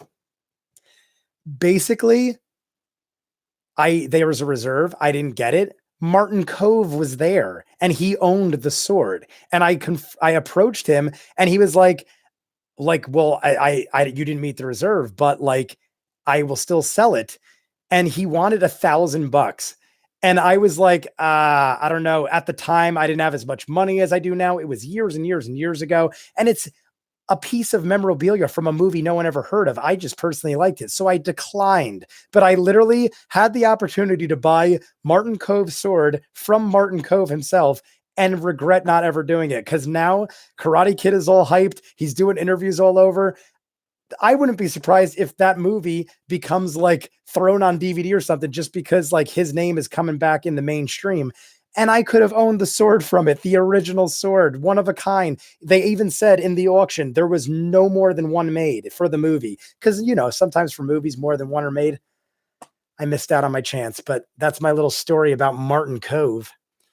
Can't think of Outsiders without thinking of Rumblefish, too. They're just in my mind together. Definitely remember Rumblefish. Great movie as well. All right, here's my serious question. Nicolas Cage, yay or nay? Nicolas Cage, yay or nay? I gotta love Nicolas Cage. If not for his acting, for his just complete insanity in a role. If you haven't seen Mandy, the new one that came out like last year, I think it was 2018. Holy bananas. You think you've seen crazy Nicolas Cage. You have not until you've seen Mandy. But who doesn't like crazy Nicolas Cage? He's got his moments where he's a great actor. That ambulance movie, Bringing the Dead, I think it was called. He's a phenomenal actor when he wants to be. But most of the time, he is just over the top insanity. But I can't help but love everything he's in. One of my favorite guilty pleasures is Face Off with Nicolas Cage. Great, great movie. But don't get me wrong, it's a cheesy 90s action movie, but who doesn't like Cage? Yeah, Cage is, I don't know. I struggle to think of an actor off the top of my head that acts more ridiculous than Nicolas Cage, as a whole. If you took that man's movies since like the earliest I can remember was Raising Arizona until Mandy a couple months ago that I saw, you take that 30-year spectrum, he is a lunatic from beginning to end. Raising Arizona, he was a lunatic. Great movie, I agree, but he, like, since I can remember him, he's been a spaz and he's good at it. The only other one I could kind of think of that reminds me of like a spaz most of the time is like a Steve Buscemi, but even that, he's just a phenomenal actor. He's intentionally acting like a spaz. Nicolas Cage, half the time I feel like that dude is just off the hinges. All right, so here's my serious question. Oh, that's I read. Left a bit of an essay on episode 7. Oh, okay, Algernon. Algernon, by all means, I feel like a lot of you that watch The Wire reactions are because you're huge fans of The Wire and are very passionate about it. Some of you write a lot, and believe me, I do not mind. I read all of your comments. I respond to 99% of them. If I don't, it's because I accidentally skipped over it. As I'm getting more subscribers, when I had like 200 subscribers, answering all the comments was a piece of cake. I'm almost at 400 now. I might even be at this point because I was gaining pretty quick. I was almost to 400 when I started this, so I might be there now. But it is shocking how when you go from 200 to 400, it's usually the people that hold out to subscribe are the people that are passionate about things. When they see you're as passionate as I am about stuff, they're jumping on board and they're like, oh, this guy likes to talk, which I do. But now it is becoming difficult to answer all the comments. I'm trying to, but it's just I don't have enough time. So if I miss one of your comments, it's not intentional, but I read all of them. And Algernon, I do not mind if you write me an essay. Odds are I will read it all and I will write back an essay to you. I agree with Steph. The Outsiders is probably a better movie, but I love Red Dawn more. I just seen of the last. Yeah, see, Dan, if you don't mind me asking, how old are you? Because I feel like me and you are around the same age, but I also feel like your age determines what you'd like more. Since I was younger when I saw Outsiders, maybe I liked it. See, had I been older or younger, Outsiders probably would have not been like, I feel, because Red Dawn I saw on my own. Outsiders I probably would have avoided or not seen had it not been for school. Even though I think it's an amazing movie, it just probably wouldn't have been one of the type of movies I would have seen myself. Face Off. Snow's like Face Off. I love that. That is my favorite scene when when he does all the drugs with the drug dealers and the bald guy that's the brother of his Nicolas Cage's character's ex-girlfriend. What was her name? Oh my god, a hot girl. She was in everything back in the 90s. But her face off. Great. Great stuff. Cheesy, but great.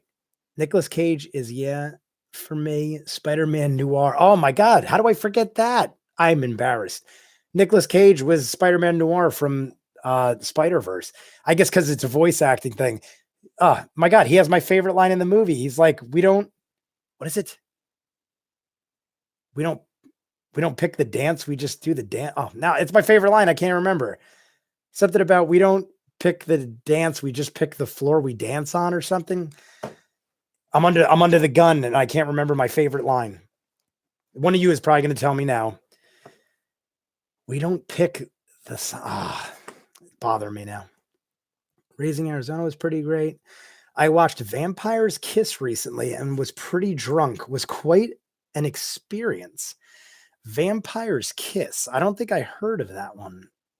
Snow, is that new? Steve Buscemi is amazing in serious roles. Reservoir Dogs of course. Buscemi in Boardwalk Empire was phenomenal. And that was the first time I could remember where he was the lead and played a badass. Like most of the time, actually, well, I always remember I'm a big fan of Sopranos, watched it many times all the way through. I love that Steve Buscemi played Tony's cousin in that. Phenomenal. I mean, he was a complete moron. He was very jealous and he basically created his own situation at the end. I won't get into it in case you're not a viewer of The Sopranos yet, but Steve Buscemi loved in that show. I just wish his character wasn't so jealous and dumb, so to speak. Dan, you are 45. I am 37. So maybe that has something to do with it because you would have not probably seen Outsiders in school. Therefore, I honestly think if I had not seen Outsiders in school, that I probably would have liked Red Dawn better. There's an old Cage movie from 1989. Even if you haven't seen it, the film, you know some scenes from that. Yeah, Buscemi was also great in Sopranos acting. That's an old Cage movie from 89. Oh, okay. That's an old Cage movie from 89. Con Air, we got the awesome. Oh my God. You're right. Con Air had both of them in it. Holy crap. How did I forget that? I literally make the comment that Buscemi reminds me of it, and I don't even include the fact you even had John Malkovich. Talk about three nutcase actors. You have Buscemi, Cage, and John Malkovich in one movie. Talk about the trifecta of Looney Bird actors. How old are you, Snow, if you don't mind me asking? My guess is you're in your mid-20s, late 20s. Con Air. Oh my God, that's great. Con Air was another one. Con Air, I feel like Con Air came out the same year or the year after or before Face Off. That was when Nicolas Cage was just running through crazy and he got jacked. I mean, that was the biggest I ever seen Nicolas Cage. He got pretty built. Which one do you want to see? Dumbo, Aladdin, Toy Story? Hands down, Lion King. Why do I say that? Because out of the four, Aladdin might be my favorite as a kid, but Lion King is probably stuck with me as having the most like heartfelt emotion. Like even as an adult, like Aladdin almost becomes like childish at one point. Like you rewatch it and you're like, oh, because it's got the genie and it's much more for kids. Where the Lion King is basically like an adult story. You got death. Like in Aladdin, I mean, well, people die in Aladdin too. People die in every Disney movie. But the way Mufasa dies, spoiler alert, Mufasa dies, guys. But the way he dies and like the growing up from a baby, you literally see him born and then he takes over his dad's like runs everything. He's the leader now. He takes over for his dad and all the voices, James Earl Jones. I'm a huge Star Wars fan, everything about it. Not only that, but Aladdin, I mean, we've all seen the trailers. They have gotten better. The last trailer wasn't as bad, but I don't dig the actors. I don't dig young Jafar. I don't dig the way Aladdin looks. I think he looks too like childish. I wish he had a rougher look. I will like we're supposed to believe he's a street rat, like he grew up on the streets. He looks like a porcelain doll that you just took out of like a closet. Like I don't know, like he looks like he is too well manicured for someone that grew up on the streets of Agrabah. I just don't buy Aladdin. And all the beginning trailers already put a sour taste in my mouth. So Aladdin I will see, but ain't at the top of my list. I would probably say Aladdin is the least likely I will watch. Then Dumbo, only because I love Dumbo, but Dumbo, the original, was a very sad story. And I've heard from the critic reviews and stuff that this Dumbo is even sadder than the original and that it totally goes off the beat of the original. And spoiler alert, if you don't want to know, but Timothy the Mouse does not make an appearance. And I'm sorry, but not having Timothy the Mouse from the original Dumbo in your live action movie, and you could say it's a mouse. I don't care. There is a baby elephant in a live action movie. I want to see Timothy the Mouse. You don't got to make him talk. Put a little top hat on him, throw him on Dumbo's nose, and I love the movie. That's all I asked for. Timothy the Mouse. Come on. I don't know why, but he was like one of my favorite as a kid. At the end of Dumbo, he signs a contract. Everything works out good. They're going to acting and all this stuff. And we got Dumbo and Timothy. I heard this Dumbo is just a cry fest. I heard it's just nonstop sadness. And I love Michael Keaton, but I heard Michael Keaton is way over the top. And Michael Keaton is already over the top in everything he does. But I heard in this, we see a Michael Keaton that even extends the belief of Michael Keaton's over the topness. So if I had to pick, you got Aladdin, Dumbo, Toy Story 4, and then Lion King. Toy Story 4, I'll say only because I've watched all the others, but I love them all. They're all great. I don't know why, but I think 3 is my favorite. Maybe because it got dark and I'm an adult now. So I was an adult when the others came out too, but I don't know, something about 3, like it had like a twist. Like I didn't know it was going to get dark with the purple bear guy. Like the whole thing it was like a twist I didn't see coming because I didn't think they do that in an animated film. So I kind of dug 3. I dig them all though. Definitely going to see 4. I have nothing bad to say about 4. The whole thing with what's his name? Forky. I think this guy's name is Forky or something. It is a cool looking movie and I love the animation style. So definitely going to see it. And then Lion King is definitely at the top. I have very high expectations for Lion King. So I hope they do not let me down. Snow, you are 22. All right. So Snow, I am impressed then. If you're 22 and you have such a vast knowledge at this point of movies, you sound like younger me. I am proud of you. Keep watching my stuff. I will definitely recommend stuff to you in the future, but you seem like you already know a great deal. So good for you. I did a vote on Facebook and 93 people voted for Lion King. Was that the highest? I don't know if you're still in the room, Landon. Landon Monroe, if you're still in the room, 93 was the highest. I'm just curious. 93. Yeah, I was going to say 93. Was that like a landslide? Because 93 votes for one thing. Either you have a lot of people voting on your poll or that is like a landslide victory. Good for you to get 93 people to vote in general. What's your plan for Endgame? Really want to go to the midnight screening and again later that day for a proper watch, but I'm not sure I won't get annoyed at all the yelling and whooping at midnight. You guys might not be familiar with this because I don't think I've ever talked on live stream or a video, but I usually rent out half the theater for opening nights of everything I like. That includes Star Wars, Marvel, some DC, and random obscurity or sequel type things. So for instance, this summer, Godzilla, I will be renting 30 seats. Endgame, probably Spider-Man, maybe John Wick, and Star Wars that's back in December though. I feel like, and Rambo, though, I might just do on my own because I'm a huge Sly Stallone fan. Rocky is my jam. I don't know if I'm going to get 30 people to want to go see Rambo on opening night, but as far as Endgame, your question is Endgame. I'm going to roll up with like 30 people. I rent half the theater. My theaters, I do the dine-in theaters where I am. So there's only like 80 seats. So I get about 30 of those seats. It might be difficult this year though, because I haven't done it since I guess the last movie I might have done it for was Infinity War last summer. And that was before reserved seating has become so popular. Now they limit you to 10 seats. So what I was going to try to do was get 10 on mine, 10 on my sister's, 10 on someone else's. I don't know. But because of reserved seating, it has also made it harder because now a lot of my friends have the A-list Stubbs pass, which I do as well. I can't buy advance tickets for all of them. They all got to buy their own, which makes it very difficult for us to sit next to each other because we literally would have to orchestrate a 30-man plan to be like, these are the seats we want, attack. And all 30 of us, the second Endgame tickets go on sale, it's going to be a free-for-all. So it's going to present a problem for me to get probably that many seats together. It'll be the first time. My whole life I've been getting not my whole life, but for 10 years now, I've been renting out half a theater. What I do is I just go on AMC's website and I'm like, lock in 30 seats. Boom, I'm done. I do a group event. End of story. Ain't going to be so easy this year. So I'm going to try to get as many as I can.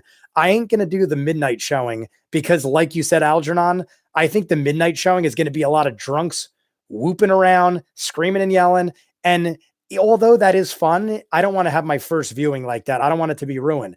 I have done 7:00 premieres on Thursday, the day before, and I find it to be a very respectable crowd. It is usually the best of the fans who respect each other's viewing experience and don't scream and yell and shout. So I probably will, depending on the availability of tickets, I will probably see it the earliest I can, which will be 7:00. My theaters, I think usually the 7:00 is the first showing. I don't know if that's a rule or a law of the theater, but usually it's 7:00 showings. And I'll probably try to get as many as my friends to go as me as possible. Highly anticipated. The only thing that is even close to Endgame is Game of Thrones. But in my mind, you can't compare because Game of Thrones has lasted, at this point, maybe 8 years, 9 years. Actually, you can compare. Sorry about that. Actually, you can compare because the MCU has been going on about 11 years. So it is pretty close. But Game of Thrones followed a linear path of storytelling. Marvel is on 10 different storylines that have all formulated to this one. I have never in my life seen something that has come together so well. Think of something else. Think of another franchise, even Star Wars. You got 9 episodes. You got other stories tossed in here or there over a span of 40 plus years with books and all that stuff. But there has been good. There has been bad. I fail to see one bad Marvel movie, MCU movie. I have ones I like better than others, but I have personally liked everyone. Thor Dark World might be my least favorite. Iron Man 3, I wasn't a huge fan of, even though Iron Man's my favorite, but I still like them all. I'm going to get off that topic. I'm going on a rant. But Algernon, I will be seeing Endgame opening night, and I will definitely put up reviews and all sorts of craziness. Just watched your video on the future of the universe. That shit's crazy. Yeah, no, the future of the universe video I just put up. You guys, most likely you guys haven't seen it, most of you, because I put it up. It was finishing while I started the stream. So if you did see it, that means you weren't here for the whole stream. I have now been talking for an hour and 40 minutes. I can talk forever. You guys know I don't shut up, but I don't mind it at all. So as long as you're in the room, I'll keep talking. At some point I do have to go. I don't know. I'll talk for at least another 30, 40 minutes. But what was I just talking about? Totally forgot. I'm curious. Blah, blah, blah, blah, blah. I don't know. Whatever the hell I was just talking about. I have a short brain length. I'm a Burton fan, so I'm curious to see how Dumbo turns out. I'm a huge Burton fan too. I honestly, with Burton, I don't know, maybe you guys will disagree with me, but is it just me or does it feel like Tim Burton's been going downhill? His movies aren't bad, don't get me wrong, but I feel like in the 80s and the 90s, he peaked and now he has so much freedom that I feel like he sometimes goes too far. I wasn't a huge fan of the Willy Wonka remake. I'm honestly not hearing great things about Dumbo. People are saying he's gone too dark. So I don't know. Oh, the future of the universe. I'm crazy. The future of the universe. So it's up there if you guys want to see it but talk to me, watch this, then go watch the future of the universe. My brother's the one that told me to do the future of the universe. And I was like, all right, it's got like 500 or 600 views. It's getting up there. So I did oh, that's right. I didn't do future. I just did the future. Wait, the future of the universe. I just did something else.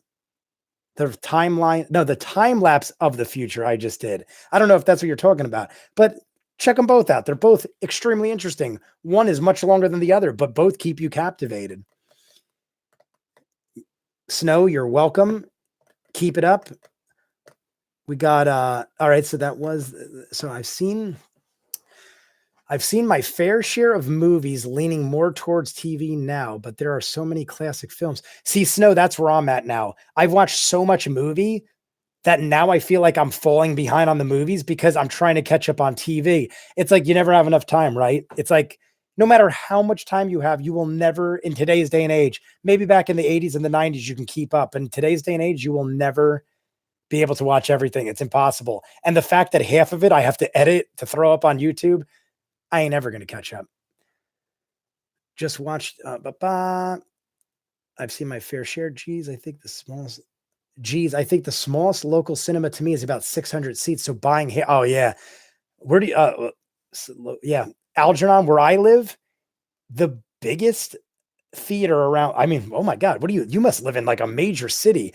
I don't think the theaters by me, the biggest theater has like 100 seats and they don't even fill those on opening night. I must live in the middle of nowhere, but well, I mean, I kind of do, but still we have like dine-in theaters and stuff, but like they struggle to fill like 150 seat theater where I am. So 600 seats, I am not buying out half that theater. I'm buying up little theaters. I had posted it on a group and there was a 201 comments and in first place was Lion King and then Toy Story 4 and then Dumbo and then Aladdin. Holy crap. So Landon, I pretty much nailed it. I mean, maybe everyone's thinking the same thing as me. Aladdin's at everyone's bottom because of the way they saw stuff, but I get it. I agree with that list. I remember watching Game of Thrones when only the first season was out. It was, if only I knew how popular it would become.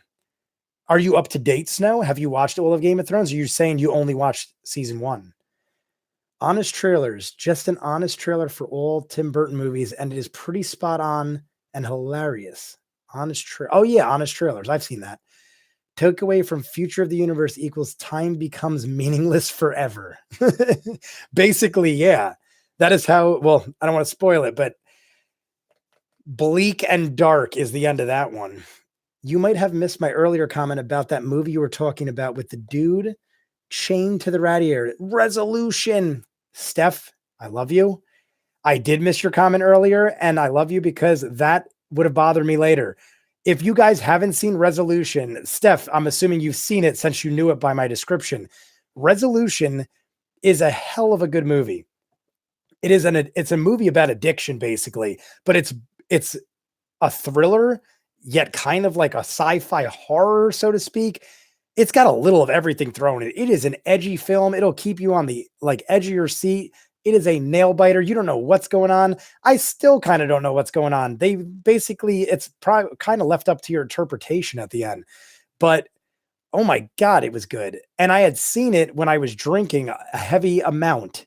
So being a heavy drinker at the time and watching that and that guy dealing with a drug addiction and everything, it was some heavy shit, but highly recommend it. I'm actually going to rewatch it again, probably this weekend, just on myself. Maybe I'll stream it if you guys are interested, but it is something you need to like really take in and watch.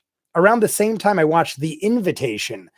I think I watched a double feature. The Invitation, another amazing obscure movie that is underappreciated and rarely seen. I believe that one's on Netflix, but amazing flick. What do we got here? But thank you, Steph. Appreciate you telling me. My local has 30 screens too, which I'm certain will sell out ASAP, which might mean 18K people in one building. I kind of want to be in that madness just for the buzz of it. I know. Isn't that the thing? It's like, that's one of my biggest loves of going opening night is you get everyone to come out of the woodwork. Obviously everyone loves the movie, but at the same token, you get some loud, obnoxious people. You get some like people that are buzzkills, but it's always nice to experience a premiere of a film you've been waiting for with a tremendous amount of fans and stuff like that. Algernon, oh, you're from Manchester, UK, Manchester United football team. Euro Trip, amazing movie. Whenever I see Manchester, sorry if that's insulting or something. I don't think it is, but whenever I see it, Manchester United football team from Euro Trip, that whole song and that whole scene is my favorite part of that movie. My baby takes the morning train. No, I watched it all. Oh, you watched it all. Okay, you're up to date. What do we got here? Resolution was amazing. It was good. Not what was I expecting at all when I saw it. No, totally not, Steph. When I saw Resolution, I thought it was going to be a sci-fi type. Honestly, I thought it was a sci-fi alien movie. Oh my God, it is nothing like that whatsoever. But it's still obscure and crazy nonetheless. We've been talking mostly about serious stuff. What are your favorite comedy films and shows? Euro Trip, like unintentionally, Snow. I just rolled the ball on that one. Euro Trip, guilty pleasure of mine. I watch that one all the time. I'm a big fan of Chris Farley. I watch Chris Farley movies all the time. Almost Famous, one of his last ones, totally horrible, but amazing at the same time. All-star comedic cast. It's one of those cult classics where like it sucks in the beginning, but like when you get around to it, it's like a good movie. Definitely. I mean, we had this conversation, not us, but I had a conversation like this with someone the other day, and we were like, I love all Chris Farley movies. And we looked it up, and he's been in like 5. And well, 5 that he was like actually like the main role in. He was in like Airheads with like what's his name? I don't know. I can't think of his name. But you guys know Adam Sandler was in it. Steve Buscemi was in Airheads.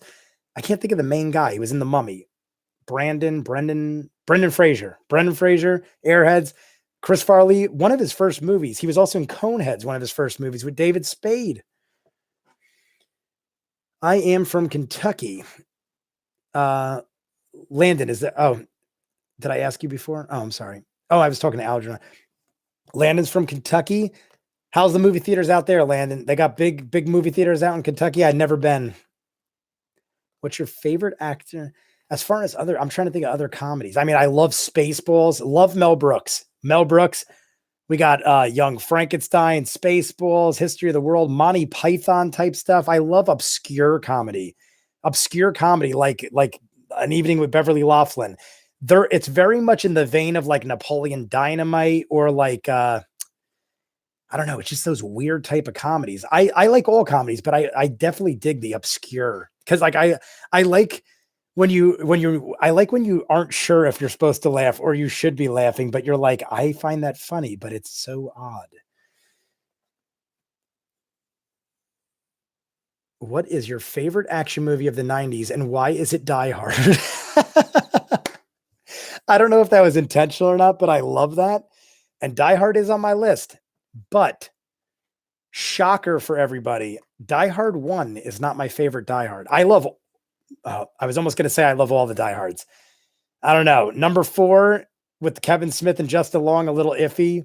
Number 5.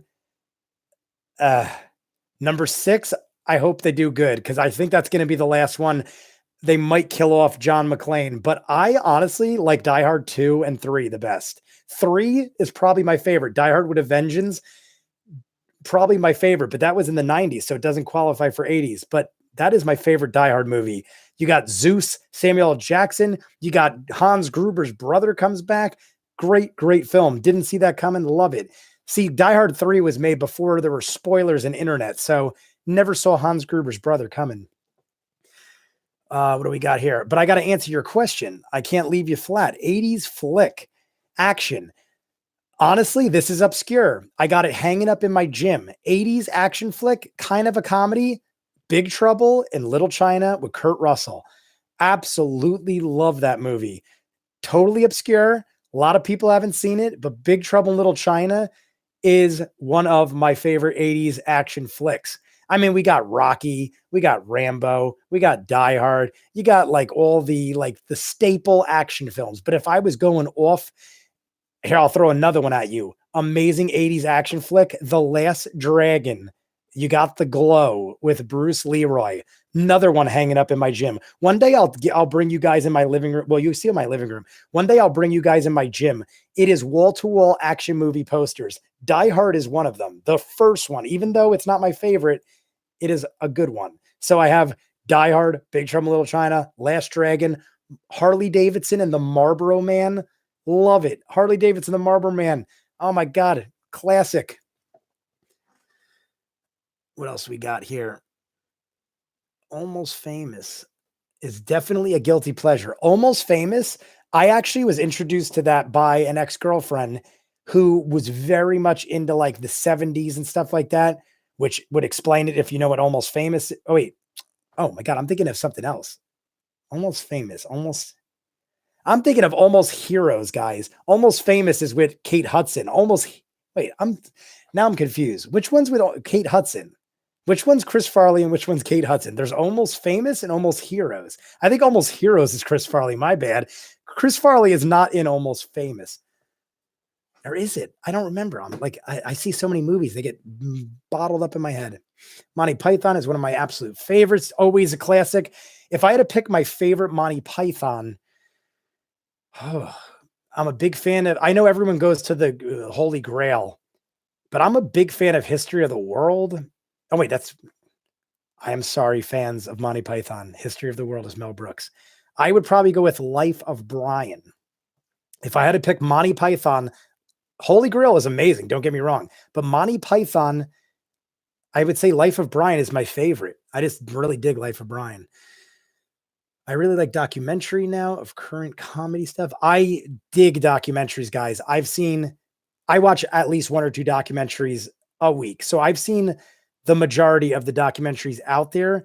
I just saw Leaving Neverland, the Michael Jackson.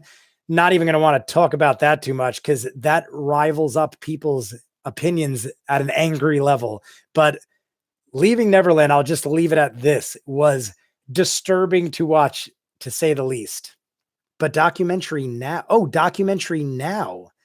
I like Documentary Now is the title of current comedy stuff. Okay, right. Thank you for clearing that up. I thought Now was just accidentally capitalized. Is that like a show or a movie? It's a show. You'll love it. Oh, okay. Netflix Documentary Now. Is that Netflix? I never heard of it. As I'm telling you how much documentary stuff I watch, I've never heard of Documentary Now. IFC. Is that that's a channel? I think that's a channel, right? I don't watch a whole lot of cable. I usually stream stuff and have like streaming sites. I do have cable, but it's in the living room. I don't have a box in my bedroom. Whenever I want to watch cable, I just go in my living room. Like Portlandia. Oh my God. Portlandia is such a good show. So obscure. It reminds me of like a Flight of the Conchords. If you guys ever saw that, I have right in front of me, there's a Flight of the Conchords poster. I have like 30, 40 movie television posters throughout my house. Flight of the Conchords is in my bedroom. One of my favorite. I love it. Obscure, brilliant, genius. Portlandia, also another one. Independent film. Okay, yeah, I'll check it. I'll check Documentary Out Now. When I'm done, that'll go on my list of stuff.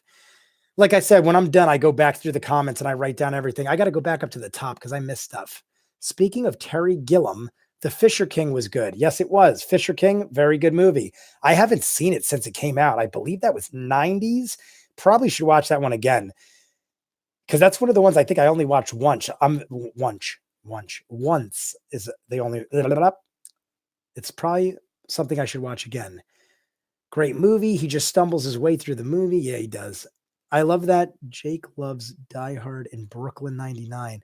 Brooklyn 99 is a show I've not seen. I know of it. I know all the characters. It's just one of those comedies I just haven't gotten around to. And now I'm getting so far behind, it's going to become a hassle to catch up. I think they're up to probably like season 4 or 5. Crazy that I haven't seen it because I love Andy Samberg. I'm not kidding you. One of the best comedy movies I've seen in the last 10 years. If you guys haven't seen it, treat yourself to this one. Popstar, Never Stop, Never Stopping. It's with Andy Samberg and the Lonely Island Boys. I'm not kidding you. That movie might be on my top 10 of all time list for comedies. it took me by such surprise. It like went in and out of theaters in a day. It flopped hard. It came out on tape. I was like, oh, I dig the Lonely Island Boys. I dig SNL. It's got Tim Meadows. It's got like all these, like, I think Tina Fey's in it, Maya Rudolph, all the SNL people, kind of cameos left and right. Popstar Never Stop, Never Stopping is from beginning to end. It is a mockumentary in the vein of Spinal Tap, or I guess like Best in Show or something like that. That thing is frigging, it's a masterpiece. Popstar Never Stop, Never Stopping. I cannot speak enough good things about it. I may have seen that movie since it came out, and I want to say 2017, 2018. I've probably seen that movie 30, 40 times. Whenever I'm feeling down, or I just want background, or like I just need a good laugh, that is guaranteed success every time. Popstar, Never Stop, Never Stopping. Oh, amazing movie. Not too big on action flicks, but Terminator 2, great. Terminator 2, probably my favorite of the 90s. I know it's very generic like, but Terminator 2, man. That was like James Cameron at his best. Holy crap. Terminator 2. It like, talk about a perfect film. That's like one of those films that if it was made nowadays, I bet you wouldn't be as good because they would have too much CGI, and that movie was basically built on practical. Fantastic movie. Your choice for best picture from the holy Guy Ritchie trinity of Lock, Stock, Snatch, Rock and Rolla. I love all three, but it's got to be Snatch. I absolutely love Brad Pitt as the Piker boxer in Snatch. I have that as a poster as well. There is a poster in my gym, Snatch, and it is the poster of Brad Pitt bare knuckle fighting from Snatch. Absolutely love it. When he is fighting the bald guy, I'm brain farting right now. I think it was Handsome Bob. Handsome Bob, when he fights him and he just Handsome Bob knocks him a few times and he just like snaps himself and just whack out. That scene is one of my favorite scenes in film. I was talking about the last Farley film. Maybe I got my names mixed up too. Yeah, that's what I was talking about. Almost Famous is the Cameron Crowe movie. All right. So I meant Almost Heroes was the Chris Farley. Almost Famous, amazing movie too, but much more serious. 70s, Kate Hudson, dug it. But yeah, I was talking about Almost Heroes with Chris Farley. Two totally different movies. I'm pretty sure Almost Famous was even nominated for the Academy Award, whereas Almost Heroes went right to DVD, I'm pretty sure. It's a show, blah, blah, blah. I'm sorry, I'm running back through comments I missed. Portlandia, independent film. I think Netflix has it too. Talking about documentary now, okay. You know what what is criminally underrated comedy is Blackadder? Blackadder? Shame people have Rowan Atkinson only for Mr. Bean. Blackadder. I don't think I've seen, and Rowan Atkinson for Mr. Bean. Is it a comedy? Oh, underrated comedy. Okay, you said that. Blackadder. I don't think I've ever heard of that one. Is it Netflix? Blackadder? See, I saw Rowan Atkinson had a new Johnny English come out, or a new Mr. Bean come out. I didn't see it, but Rowan Atkinson is funny. He's got like a different kind of humor, but I dig it. But Blackadder. That's from the 80s. Blackadder's from the 80s. I never even heard of that. Interesting. Underrated. Is it? I'm assuming it's like obscure. I'm assuming it's Rowan Atkinson style. So like in my mind, obscure. I mean, I dig Rowan Atkinson. I'll check it out. Definitely add that to my list of things. See, when I say I'll check things out, usually what I do is I pop it up on IMDb. I watch a trailer. I see where it fits in my scheme of things, and I usually file it in there somewhere. So eventually, if I dig the trailer and I buy everything going on, it'll eventually pop up somewhere. But let me see. Have you seen the Naked Gun movies? Leslie Nielsen is definitely in my top 5 comedic actors of all time. I am a fan of everything stupid he does. I watch, what is it called? What is the one? Wrongfully Accused is a guilty pleasure. I've seen Wrongfully Accused. I have seen so many times I hate to admit it. Then you got the one Spy Hard where Weird Al Yankovic, you guys have, if you've seen, I do Weird Al Yankovic sing-alongs I did a couple months ago. Big fan of Weird Al Yankovic. Spy Hard, amazing film. Anything Leslie Nielsen does. And the fact that he started as an opera singer and he was a serious dude blows my mind. But definitely like everything, including All Naked Guns that Leslie Nielsen does. Yeah. Wrongfully Accused. Like one of my favorite scenes of Wrongfully Accused is when he goes into the bait shop and they reenact the scene from Usual Suspects and he's looking around the room and he just is like, I don't even want to get into it. Just watch it.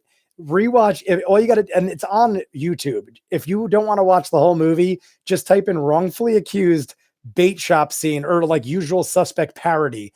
Amazing the way it goes down. So stupid, but I love it too, Snow. Let me see. I probably skipped some stuff. James Cameron at his best. I totally agree for Terminator 2. As far as comedies go, I love Mystery Men.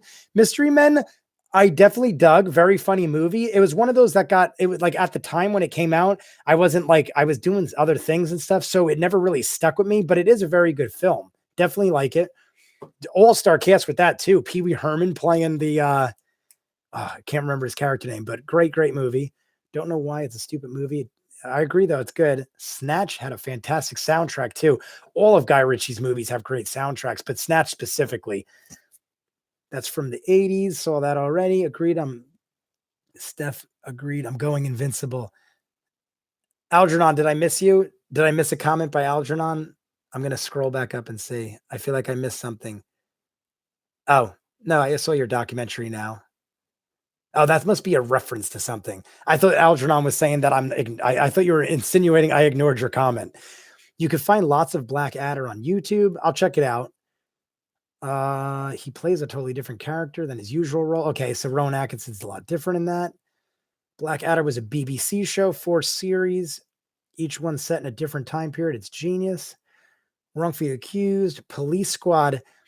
I had no idea that Police Squad was actually a show. I knew it was based off something, but I thought it was like a sketch comedy or something like that. I recently just found that you could find, I'm pretty sure, unless I got it somewhere else, but I'm pretty sure you could find all the episodes of the original Police Squad on YouTube. And they are probably better than the Naked Gun movies. They're just they're right up that alley. They're the obscure type of humor that is in Naked Gun, but like just like total deadpan humor. I absolutely love, but like, I don't know, maybe because it's off the cuff and it seems more real because it's television. I thought it was better than the movies, but still amazing. And the movies are great too. Well, you get what I'm saying. Police Squad, definitely recommend it. I'm pretty sure if you guys Google it, YouTube it, you could see the older episodes for free, I think. Your Highness is my guilty pleasure. I have never seen that. I know that's the movie with, what's his name? The guy he's in all of James Franco's movies and stuff like that. What's his name? What is the name of the guy that is in Your Highness? He was in the End of the World movie with James Franco and all them. I have never seen Your Highness, though. I've heard and James Franco's in that too. That's ironic. But James Franco's in that too. Danny McBride. Thank you, Dan. Thank you, Dan. It's Danny McBride.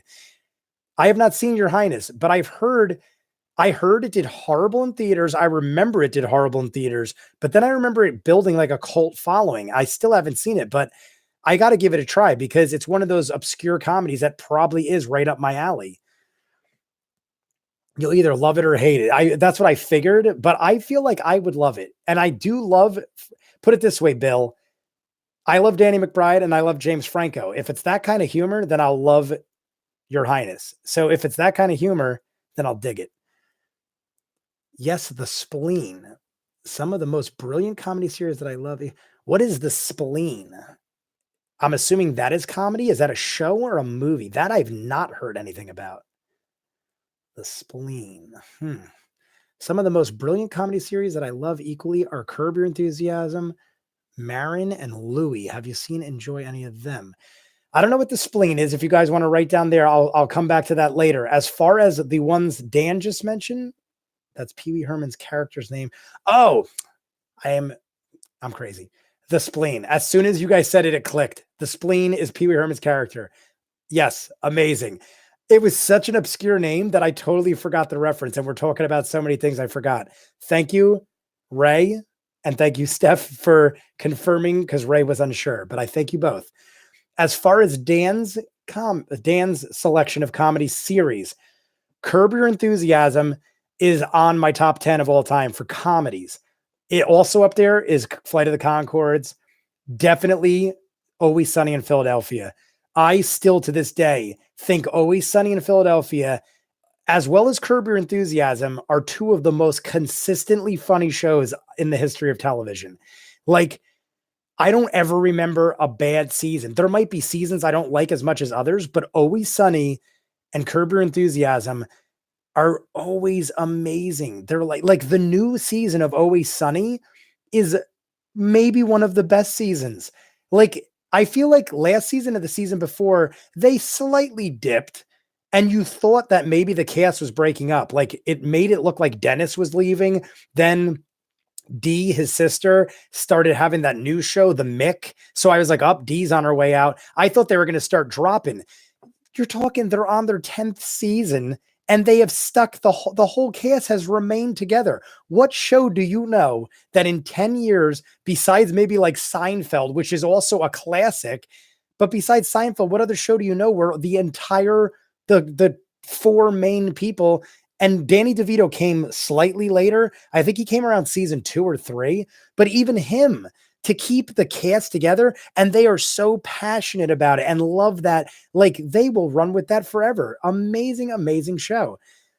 But Curb Your Enthusiasm, another one. Most of the cast remained. I love all the additions they bring to it. It is just so ridiculous. And the fact that I believe that Larry David is really like that adds to it. And the fact that he did it twice, he made Seinfeld and this, that dude, it might be the biggest comedic genius in ever, because to do it once is genius. To do it twice is like godly. So Curb Your Enthusiasm, yes, Dan, I totally agree. Marin, I've never heard of. Louis, I hate that Louis is in all that crap that he's involved with now with the, I mean, it is what it is. He did it. It isn't like, I mean, like, it isn't like he's being accused. Like, there's certain things he did that were proven. So I hate that that's going on, but he's funny. His show was funny. I can't knock on him for his comedic ability, but he is an odd dude and he does odd things, and he's definitely obscure in certain ways. But Louis was also very good.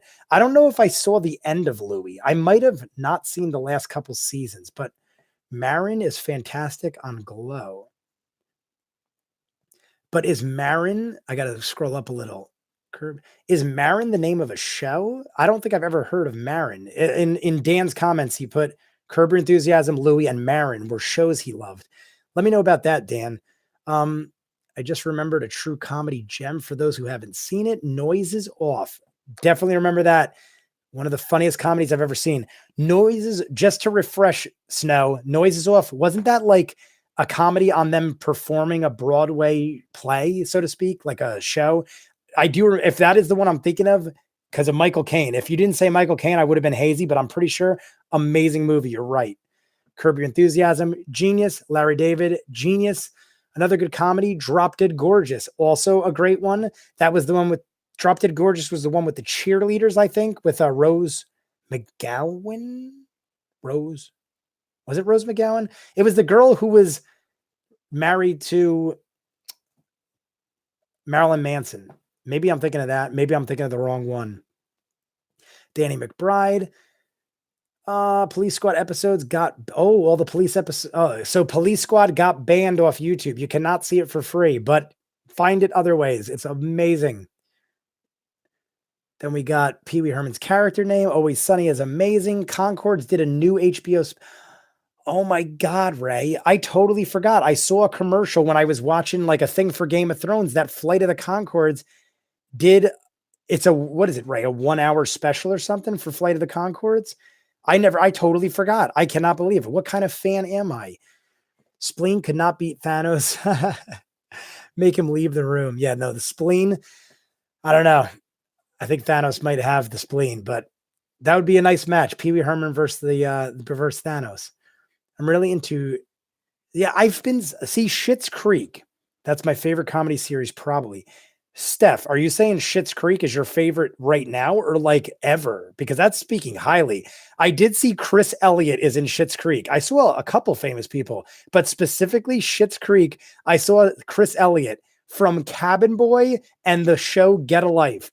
I actually own Get a Life, all the seasons on box set. It starts off with REM, Stand in the Place Where You Live. Really obscure comedy, but Chris Elliott is that type of comedian. Absolutely love it. But let me know what Schitt's Creek's about, if it's your favorite of all time or whatnot. As we're going down, I stumbled upon Marin IFC show, also on Netflix, after seeing his stand-up, and then him on. Oh, okay. So it is the Marin guy. So it's Mark Marin from Glow doing a comedy show, I'm assuming.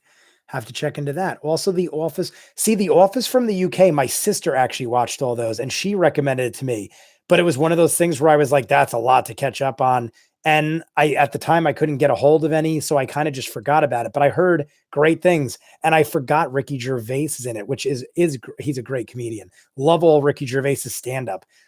I don't think I've ever seen Ricky Gervais in a show or a movie. I mean, oh no, I did see a Ricky Gervais movie, a comedy where he saw dead people. I believe he saw dead people or like his dead ex-girlfriends or something. Don't remember a whole lot about it, but I definitely remember that with Ricky Gervais. Eugene Levy and Catherine O'Hara are great together. What is that? Oh, from Eugene Levy and Catherine O'Hara. Ray, what are you talking about with Eugene Levy? Are they in the New Concords thing? Because that's the last comment I saw you write. Or are you just saying in general they're great together? Or are you saying they're great in Schitt's Creek? I think you're saying they're great in Schitt's Creek. But I love both those actors. Catherine O'Hara is the mother from Home Alone. Eugene Levy, the father from American Pie. What else we got here? Mark Maron is fantastic on Glow. See, Glow is another show we had in the poll. Glow was in the poll. I love, I'm not going to try to think of it. The girl from Community that is in Glow. Can't remember her name right now, but I love her and everything she does. She was also the wife in the movie with Will Ferrell. I keep remembering names, but I can't remember other stuff. But you guys get where I'm going. But yes, they're all saying great with that. Think of Marin like Curb Your Enthusiasm. It is not really Larry David, but it is Larry David. Same as Marin. You follow his real life, but see, now that sounds like right up my alley, because that's what I love most about Curb Your Enthusiasm. I love that it is Larry David, but people say that is really how he is and acts. So if that's how, but I was going to say, but I like Larry David and I don't know Mark Maron, but I didn't know Larry David when I started watching Curb Your Enthusiasm. So that's not a good excuse. So I'm definitely going to put that on my list. It definitely sounds like something I'd like, Dan. I think Denise Richards was the cheerleader in Drop Dead Gorgeous. Charlie. Oh, I'm thinking of something else. Yeah. I do remember that. What the heck am I thinking of the other way? I'm thinking of another movie with Marilyn Manson's ex. But yes, Drop Dead Gorgeous was a guilty pleasure. I do enjoy that movie. I've seen it multiple times.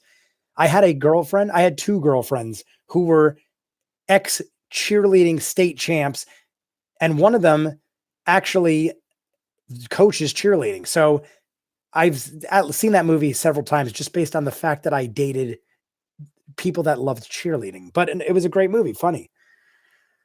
Mark Maron does a podcast. He managed to get Obama to come to his garage. Maron, the show is Mark Maron. I know that name, but I can't put a face to it. Name me like a major role that he played in something I'd know, because I know the name, but I can't picture that actor right now. Get a Life was ahead of its time. Definitely, Bill. Get a Life. Had Get a Life come out on Netflix right now, I feel like it would be an instant hit. But being it came out in like the early 90s, it was just so obscure. I loved it. It came out, I was like 11 years old, maybe younger. And I immediately latched onto that show. So I must have had an obscure sense of comedy to begin with, but always loved Get a Life. I also, here's an obscure one for you guys. I talked to my brother about this the other day. It's the Gary Shandling show. Came out in like the late 80s, early 90s. Totally bizarre. It was Gary Shandling from the Larry Sanders Show playing himself. So it was Gary Shandling. His name is Gary Shandling playing himself. And the name of the show was the Gary Shandling Show. It was basically the first of its kind before even Seinfeld, I believe. Correct me if I'm wrong, but I'm pretty sure Gary Shandling Show came out before Seinfeld. And he basically acted like a goof and did like a little stand-up and then did a show, but it was just him with like a couple guests here and there. But then he later, years and years later, he came out with the Larry Sanders Show. I think that was HBO too. Both great shows. Hilarious guy, Gary Shandling. I believe he was in Captain America. He was like the senator or something in the Marvel movies, but I'm pretty sure he died a year or two ago. Horrible, great comedian, great actor. Sad loss. Gervais has a show on Netflix, The Afterlife. It's pretty good.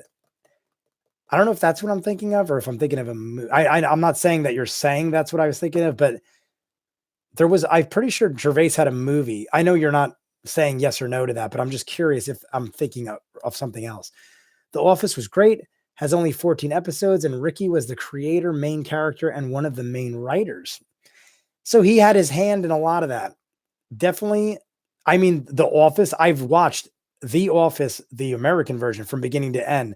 So would you say, Snow, he's a master of cringe comedy. Snow, would you say, I'm assuming you've seen The Office. If not, then you can't answer this. But if you have, what do you think was better, the British or the American? Because I loved the American one. Haven't seen the British one. It might be my favorite of all time. I'm a huge fan of Best in Show and Waiting for Guffman, and it's got Eugene Levy and Catherine O'Hara as the sim. I have seen Best in Show many a time. I just rewatched it recently, like a month ago. Amazing. It's like one of those mockumentary type shows that I love. I mentioned it earlier. Waiting for Guffman, I've heard, but I've never seen it. And the fact that it's got both of them in it, what is Waiting for Guffman? I'm assuming it's a comedy because you said it's their kind of humor, but is it a mockumentary like Best in Show, or is it just like an obscure comedy? Because that I'm actually very interested in because I like all the actors. I like the time frame. I like the humor. Maybe you're thinking of Jawbreaker. I actually, Steph, when I thought of that, I was thinking Jawbreaker, but I'm pretty sure it was a cheerleading movie with she was in the girl I'm thinking of. I think it was Rose McGowan, right? I feel like it's Rose McGowan. She was in Jawbreaker, and that was a favorite of mine in high school. Me and my girlfriend at the time watched it all the time. Great, great movie. But I think Rose McGowan was also in a cheerleading film with Cedric the Entertainer. Or is that Drop Dead Gorgeous? I don't know. I see too many movies sometimes. Maybe you're thinking of Jawbreaker that had Rose. Oh, you did say, I'm sorry, Steph. You did say that had Rose McGowan in it. I still think there was a cheerleading.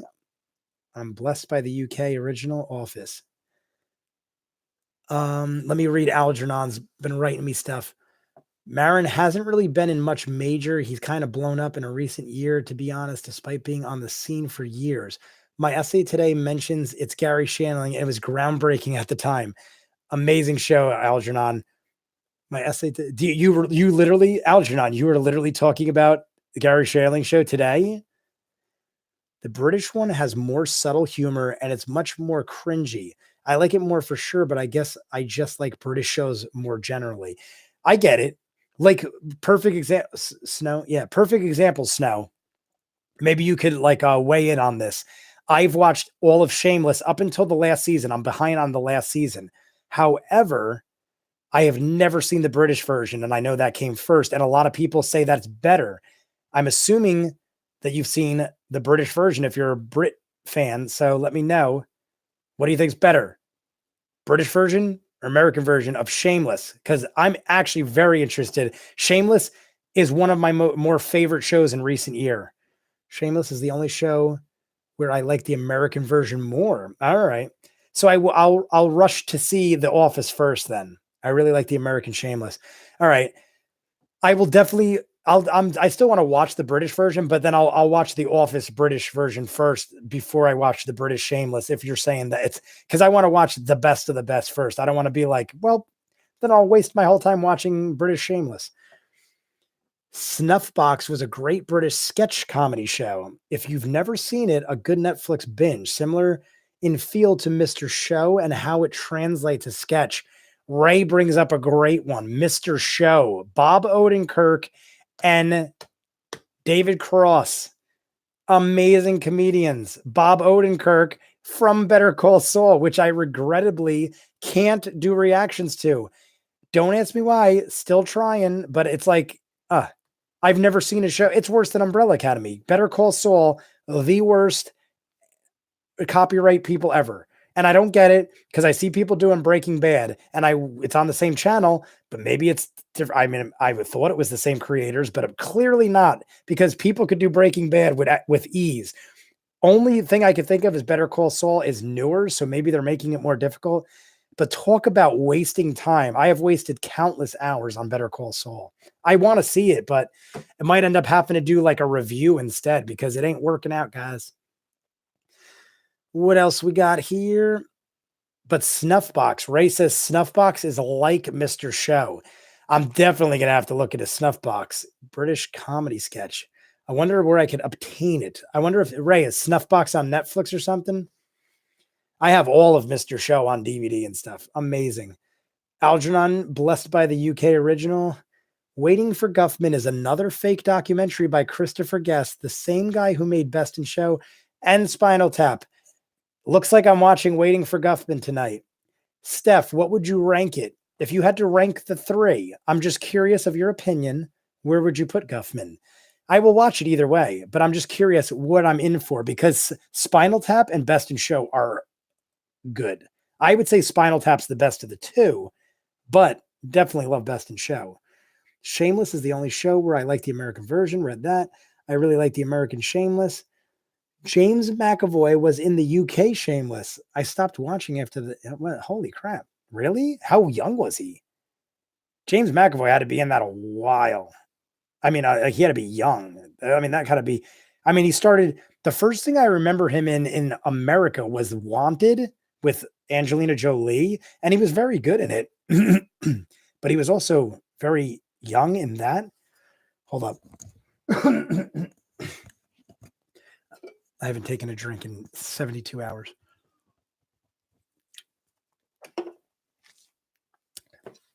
But he must have been young. James McAvoy had to be young.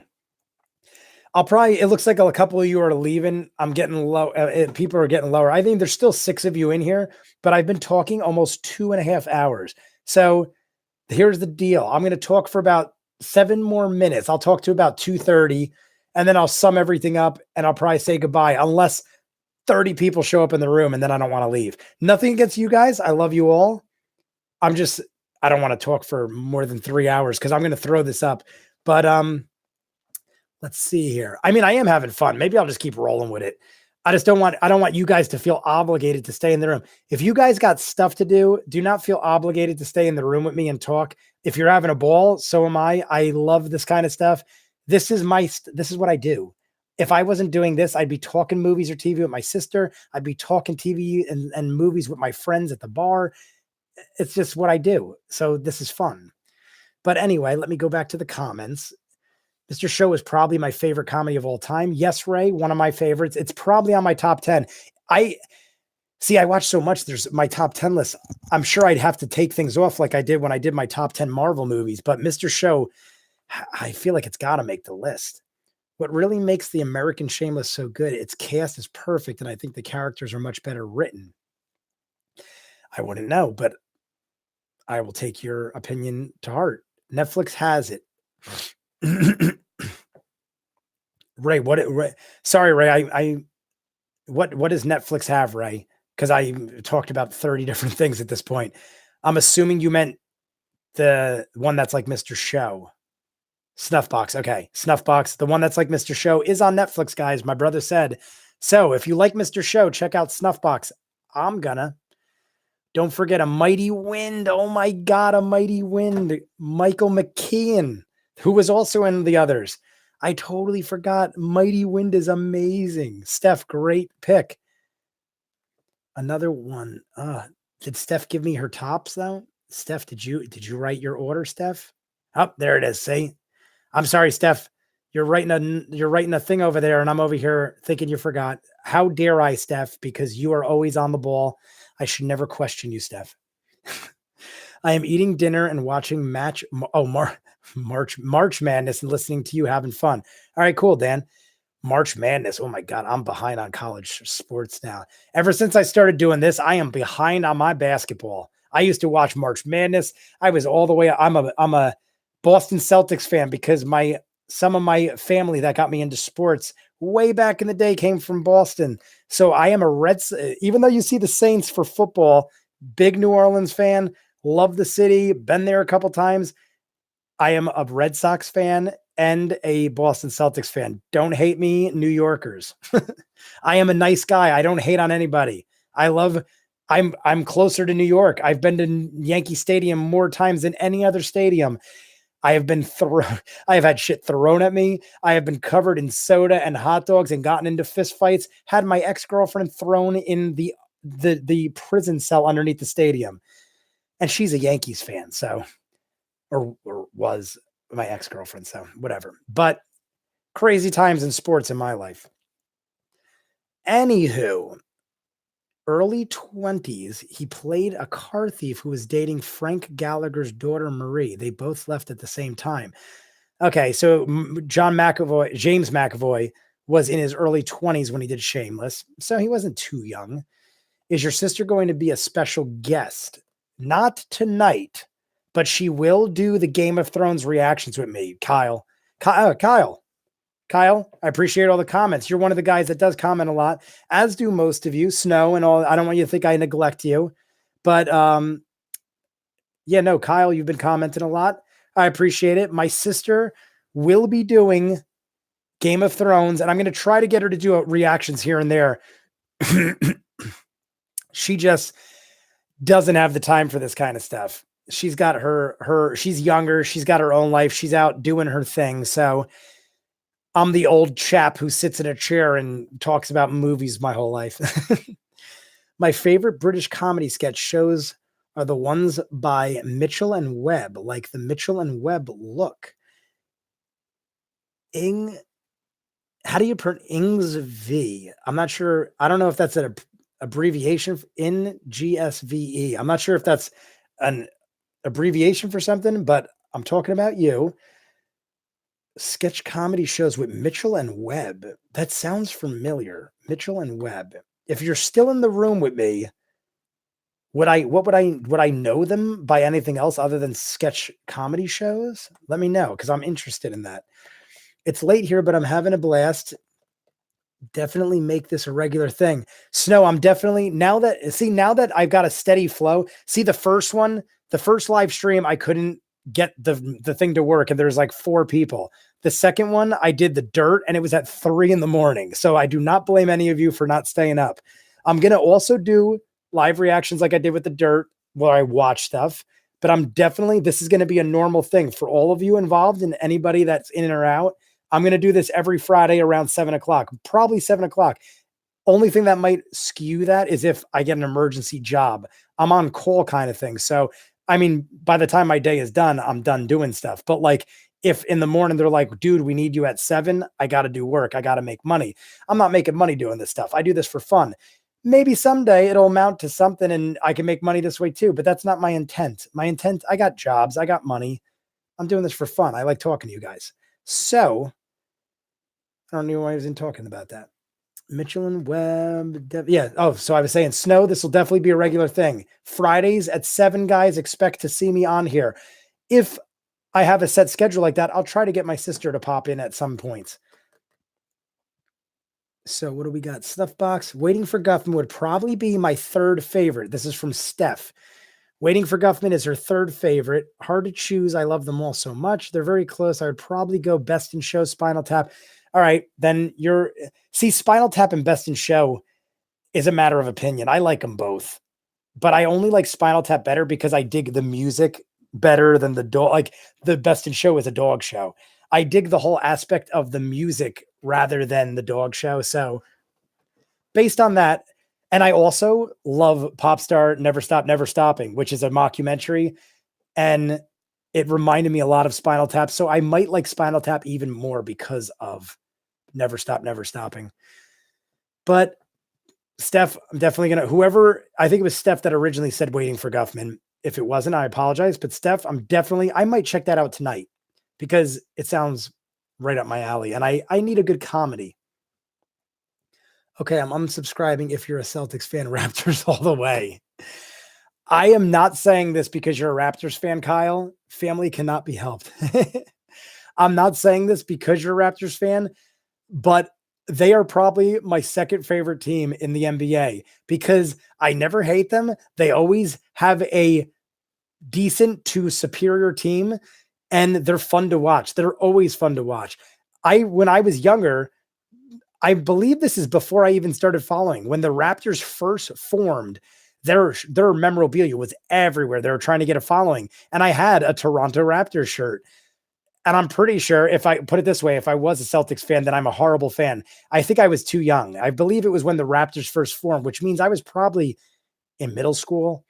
So this is before I followed sports. I just bought the shirt because I dug the Raptor because it was Jurassic Park and everything else. But I really do like the Raptors. They had a tremendous series in the final or in the playoffs every time. They're always great. So not kissing your ass, Kyle, but the Raptors are a great team. What else we got here? Ever since Celtics versus Lakers, best of enemies, the ESPN 30 for 30, just so good.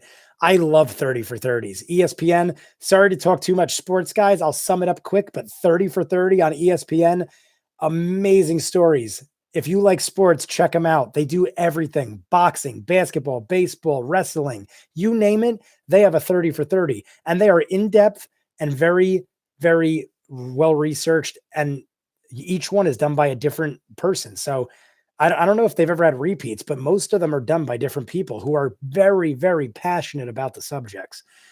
Peep Show, maybe. Peep Show. We're talking Algernon. Oh, ever seen? Oh, I'm sorry. Algernon. What is Peep Show? Is Peep Show a show? A movie? Night show? Bye show? Peep Show. I'm going to go David Mitchell and Robert Webb. They're a British comedy duo. David Mitchell can be seen on a lot of British comedy panel shows. If you've seen, I have to have seen him. David Mitchell. That sounds really familiar. David Mitchell can be seen on a lot of, I had to have seen him because I watch a lot of comedy stuff and I dig stand-up. I dig British comedy. Who's the guy that was he was in a show with like a gypsy. They were gypsies. He's a British comedian. He did a stand-up comedy show in full drag. I always think Ricky Gervais, but it's not Ricky Gervais. I can't remember him, but he was in a show that I used to watch where they were gypsies and his wife was the girl from Steps Out. Oh, bye. Oh, see you, Snow. Oh, Snow's leaving. Snow out. Oh, now I get it. See you, Snow. Okay. Steph, are you leaving too? Eddie Izzard. Someone said, see you, Steph. Are you leaving, Steph? Or are you just saying bye to Snow? Because I'll say goodbye to Steph personally because she is a loyal subscriber. I don't want her to feel neglected. But Eddie Izzard, Steph is still on the ball. Eddie Izzard, hilarious comedian. Love him. He is British, or am I wrong? I believe he's British. I'm sorry if I'm mistaken, but he is a phenomenal British comedian. Love Eddie Izzard. But let's see, David Mitchell. I gotta check them out. I don't know how to pronounce your thing. In GSVE. Is that a abbreviation? It's you said it right here. I'm sorry. Short for Ingmar. Oh, okay. It's abbreviation for your name. Got it. Ingmar. Am I saying that right? Ingmar or Ingmar? I'll call you Ingmar if that's okay. I don't know if I'm pronouncing that wrong. Apologize if I do. I am horrible with English as well as other languages. All right, I'm off. Looking forward to more Wire. Snow, if you're still here, I apologize. Now I see why everyone was saying goodbye to you. Take care. Snow is a great guy. I'm assuming it's a guy. He's got a picture of Ben. I thought that was him. I forgot last time I commented. Love Ben. But regardless, goodbye, Snow. I have to pop out and check out. I'll be back if you're still around. Steph, if you're still here, then I salute you, Steph. Good night. I probably won't be here when you get back. I already said I would cut off soon, but I'll finish up the comments and then we'll call it quits. But Steph, I appreciate it. If you're still here, have a good night.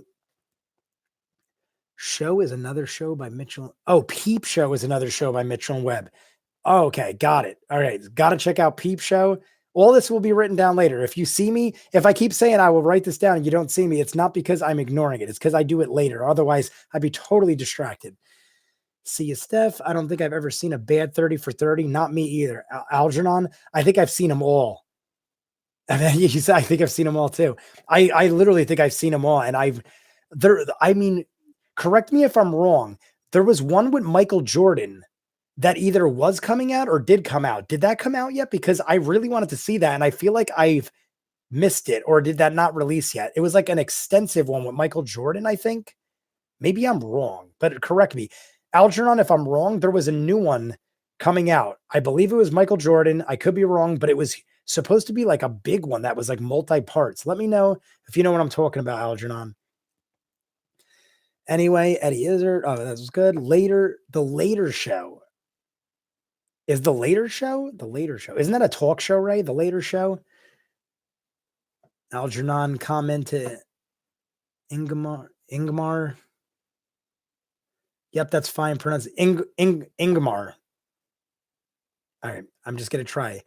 Ingmar is my pronunciation. He said it's fine. I hope that was the right one. Eddie Izzard is, oh, that's right. Eddie Izzard is the villain in Mystery Men. Holy crap. The Riches. Thank you. The Riches was the one I watched. Great show. Totally underappreciated, vanished, but I think it was FX too. I probably caught that because of Sunny in Philadelphia or one of those shows, but it had a Minnie Driver. That's who it was. Minnie Driver was his wife. Didn't last long. Maybe 2, maybe 3 seasons. Great show. The Riches had Minnie Driver too, didn't it? Shame it was canceled. Yeah. Algernon, Minnie Driver. I mean, great show. It reminded me of nothing else. I can't think of anything else, but it was a great show. 30 for 30 is fantastic. It had brilliant ESPN, has now backroomed them behind ESPN. A fantastic documentary. Dan, I just literally a week ago saw the Andre the Giant documentary. Phenomenal. I don't know if that's the one I was thinking of, though. I don't think it was. I believe it was something based off Michael Jordan or basketball. I didn't see it. There was a Jordan Rides the Bus. Oh, that was it. About his baseball. That was the one. I have not seen that one. That is the only one I've not seen. Haven't seen the new one. So that is out now, Algernon. That one's out now because that one I haven't seen. And that one I've been looking forward to. Obviously, grew up in the 80s, 90s, the era of Michael Jordan. So he will forever be imprinted in my mind as basketball legend. But very, very cool. Algernon, you let me know if it's out. I think I'm going to wrap it up after Algernon tells me that, guys. But we rambled for almost 3 hours. You could see, I do not mind. I will talk forever. But at this point, I'm getting hungry. And I did want to watch the finale of The Wire and try to get that out. So I appreciate you guys all hanging with me. I'm just going to stick around and see if Algernon tells me if that's out yet, but I could find out for myself, Algernon. You don't have to worry yourself with that. If you don't know, you don't have to search or anything. See you, Jay. Thanks for the chat and fun. Don't forget to check out the comedy Living in Oblivion. One of them I will check out. I will see you. Take care, Dan, Algernon, Ingramar. I think it was Ingramar. Steph already left. Ray. All you guys. I think I got all of you that are still here. Snow left. Kyle, you take care, bro, if you're still in here. But I think that's it, guys. I'll catch you all later. Thank you for coming and watching this live stream. You missed anything? You want to check it out? You feel free to check it out. It's going to pop up on my channel. Feel free to write comments, guys. I will see you in the next one. Subscribe and like if you haven't already. Peace.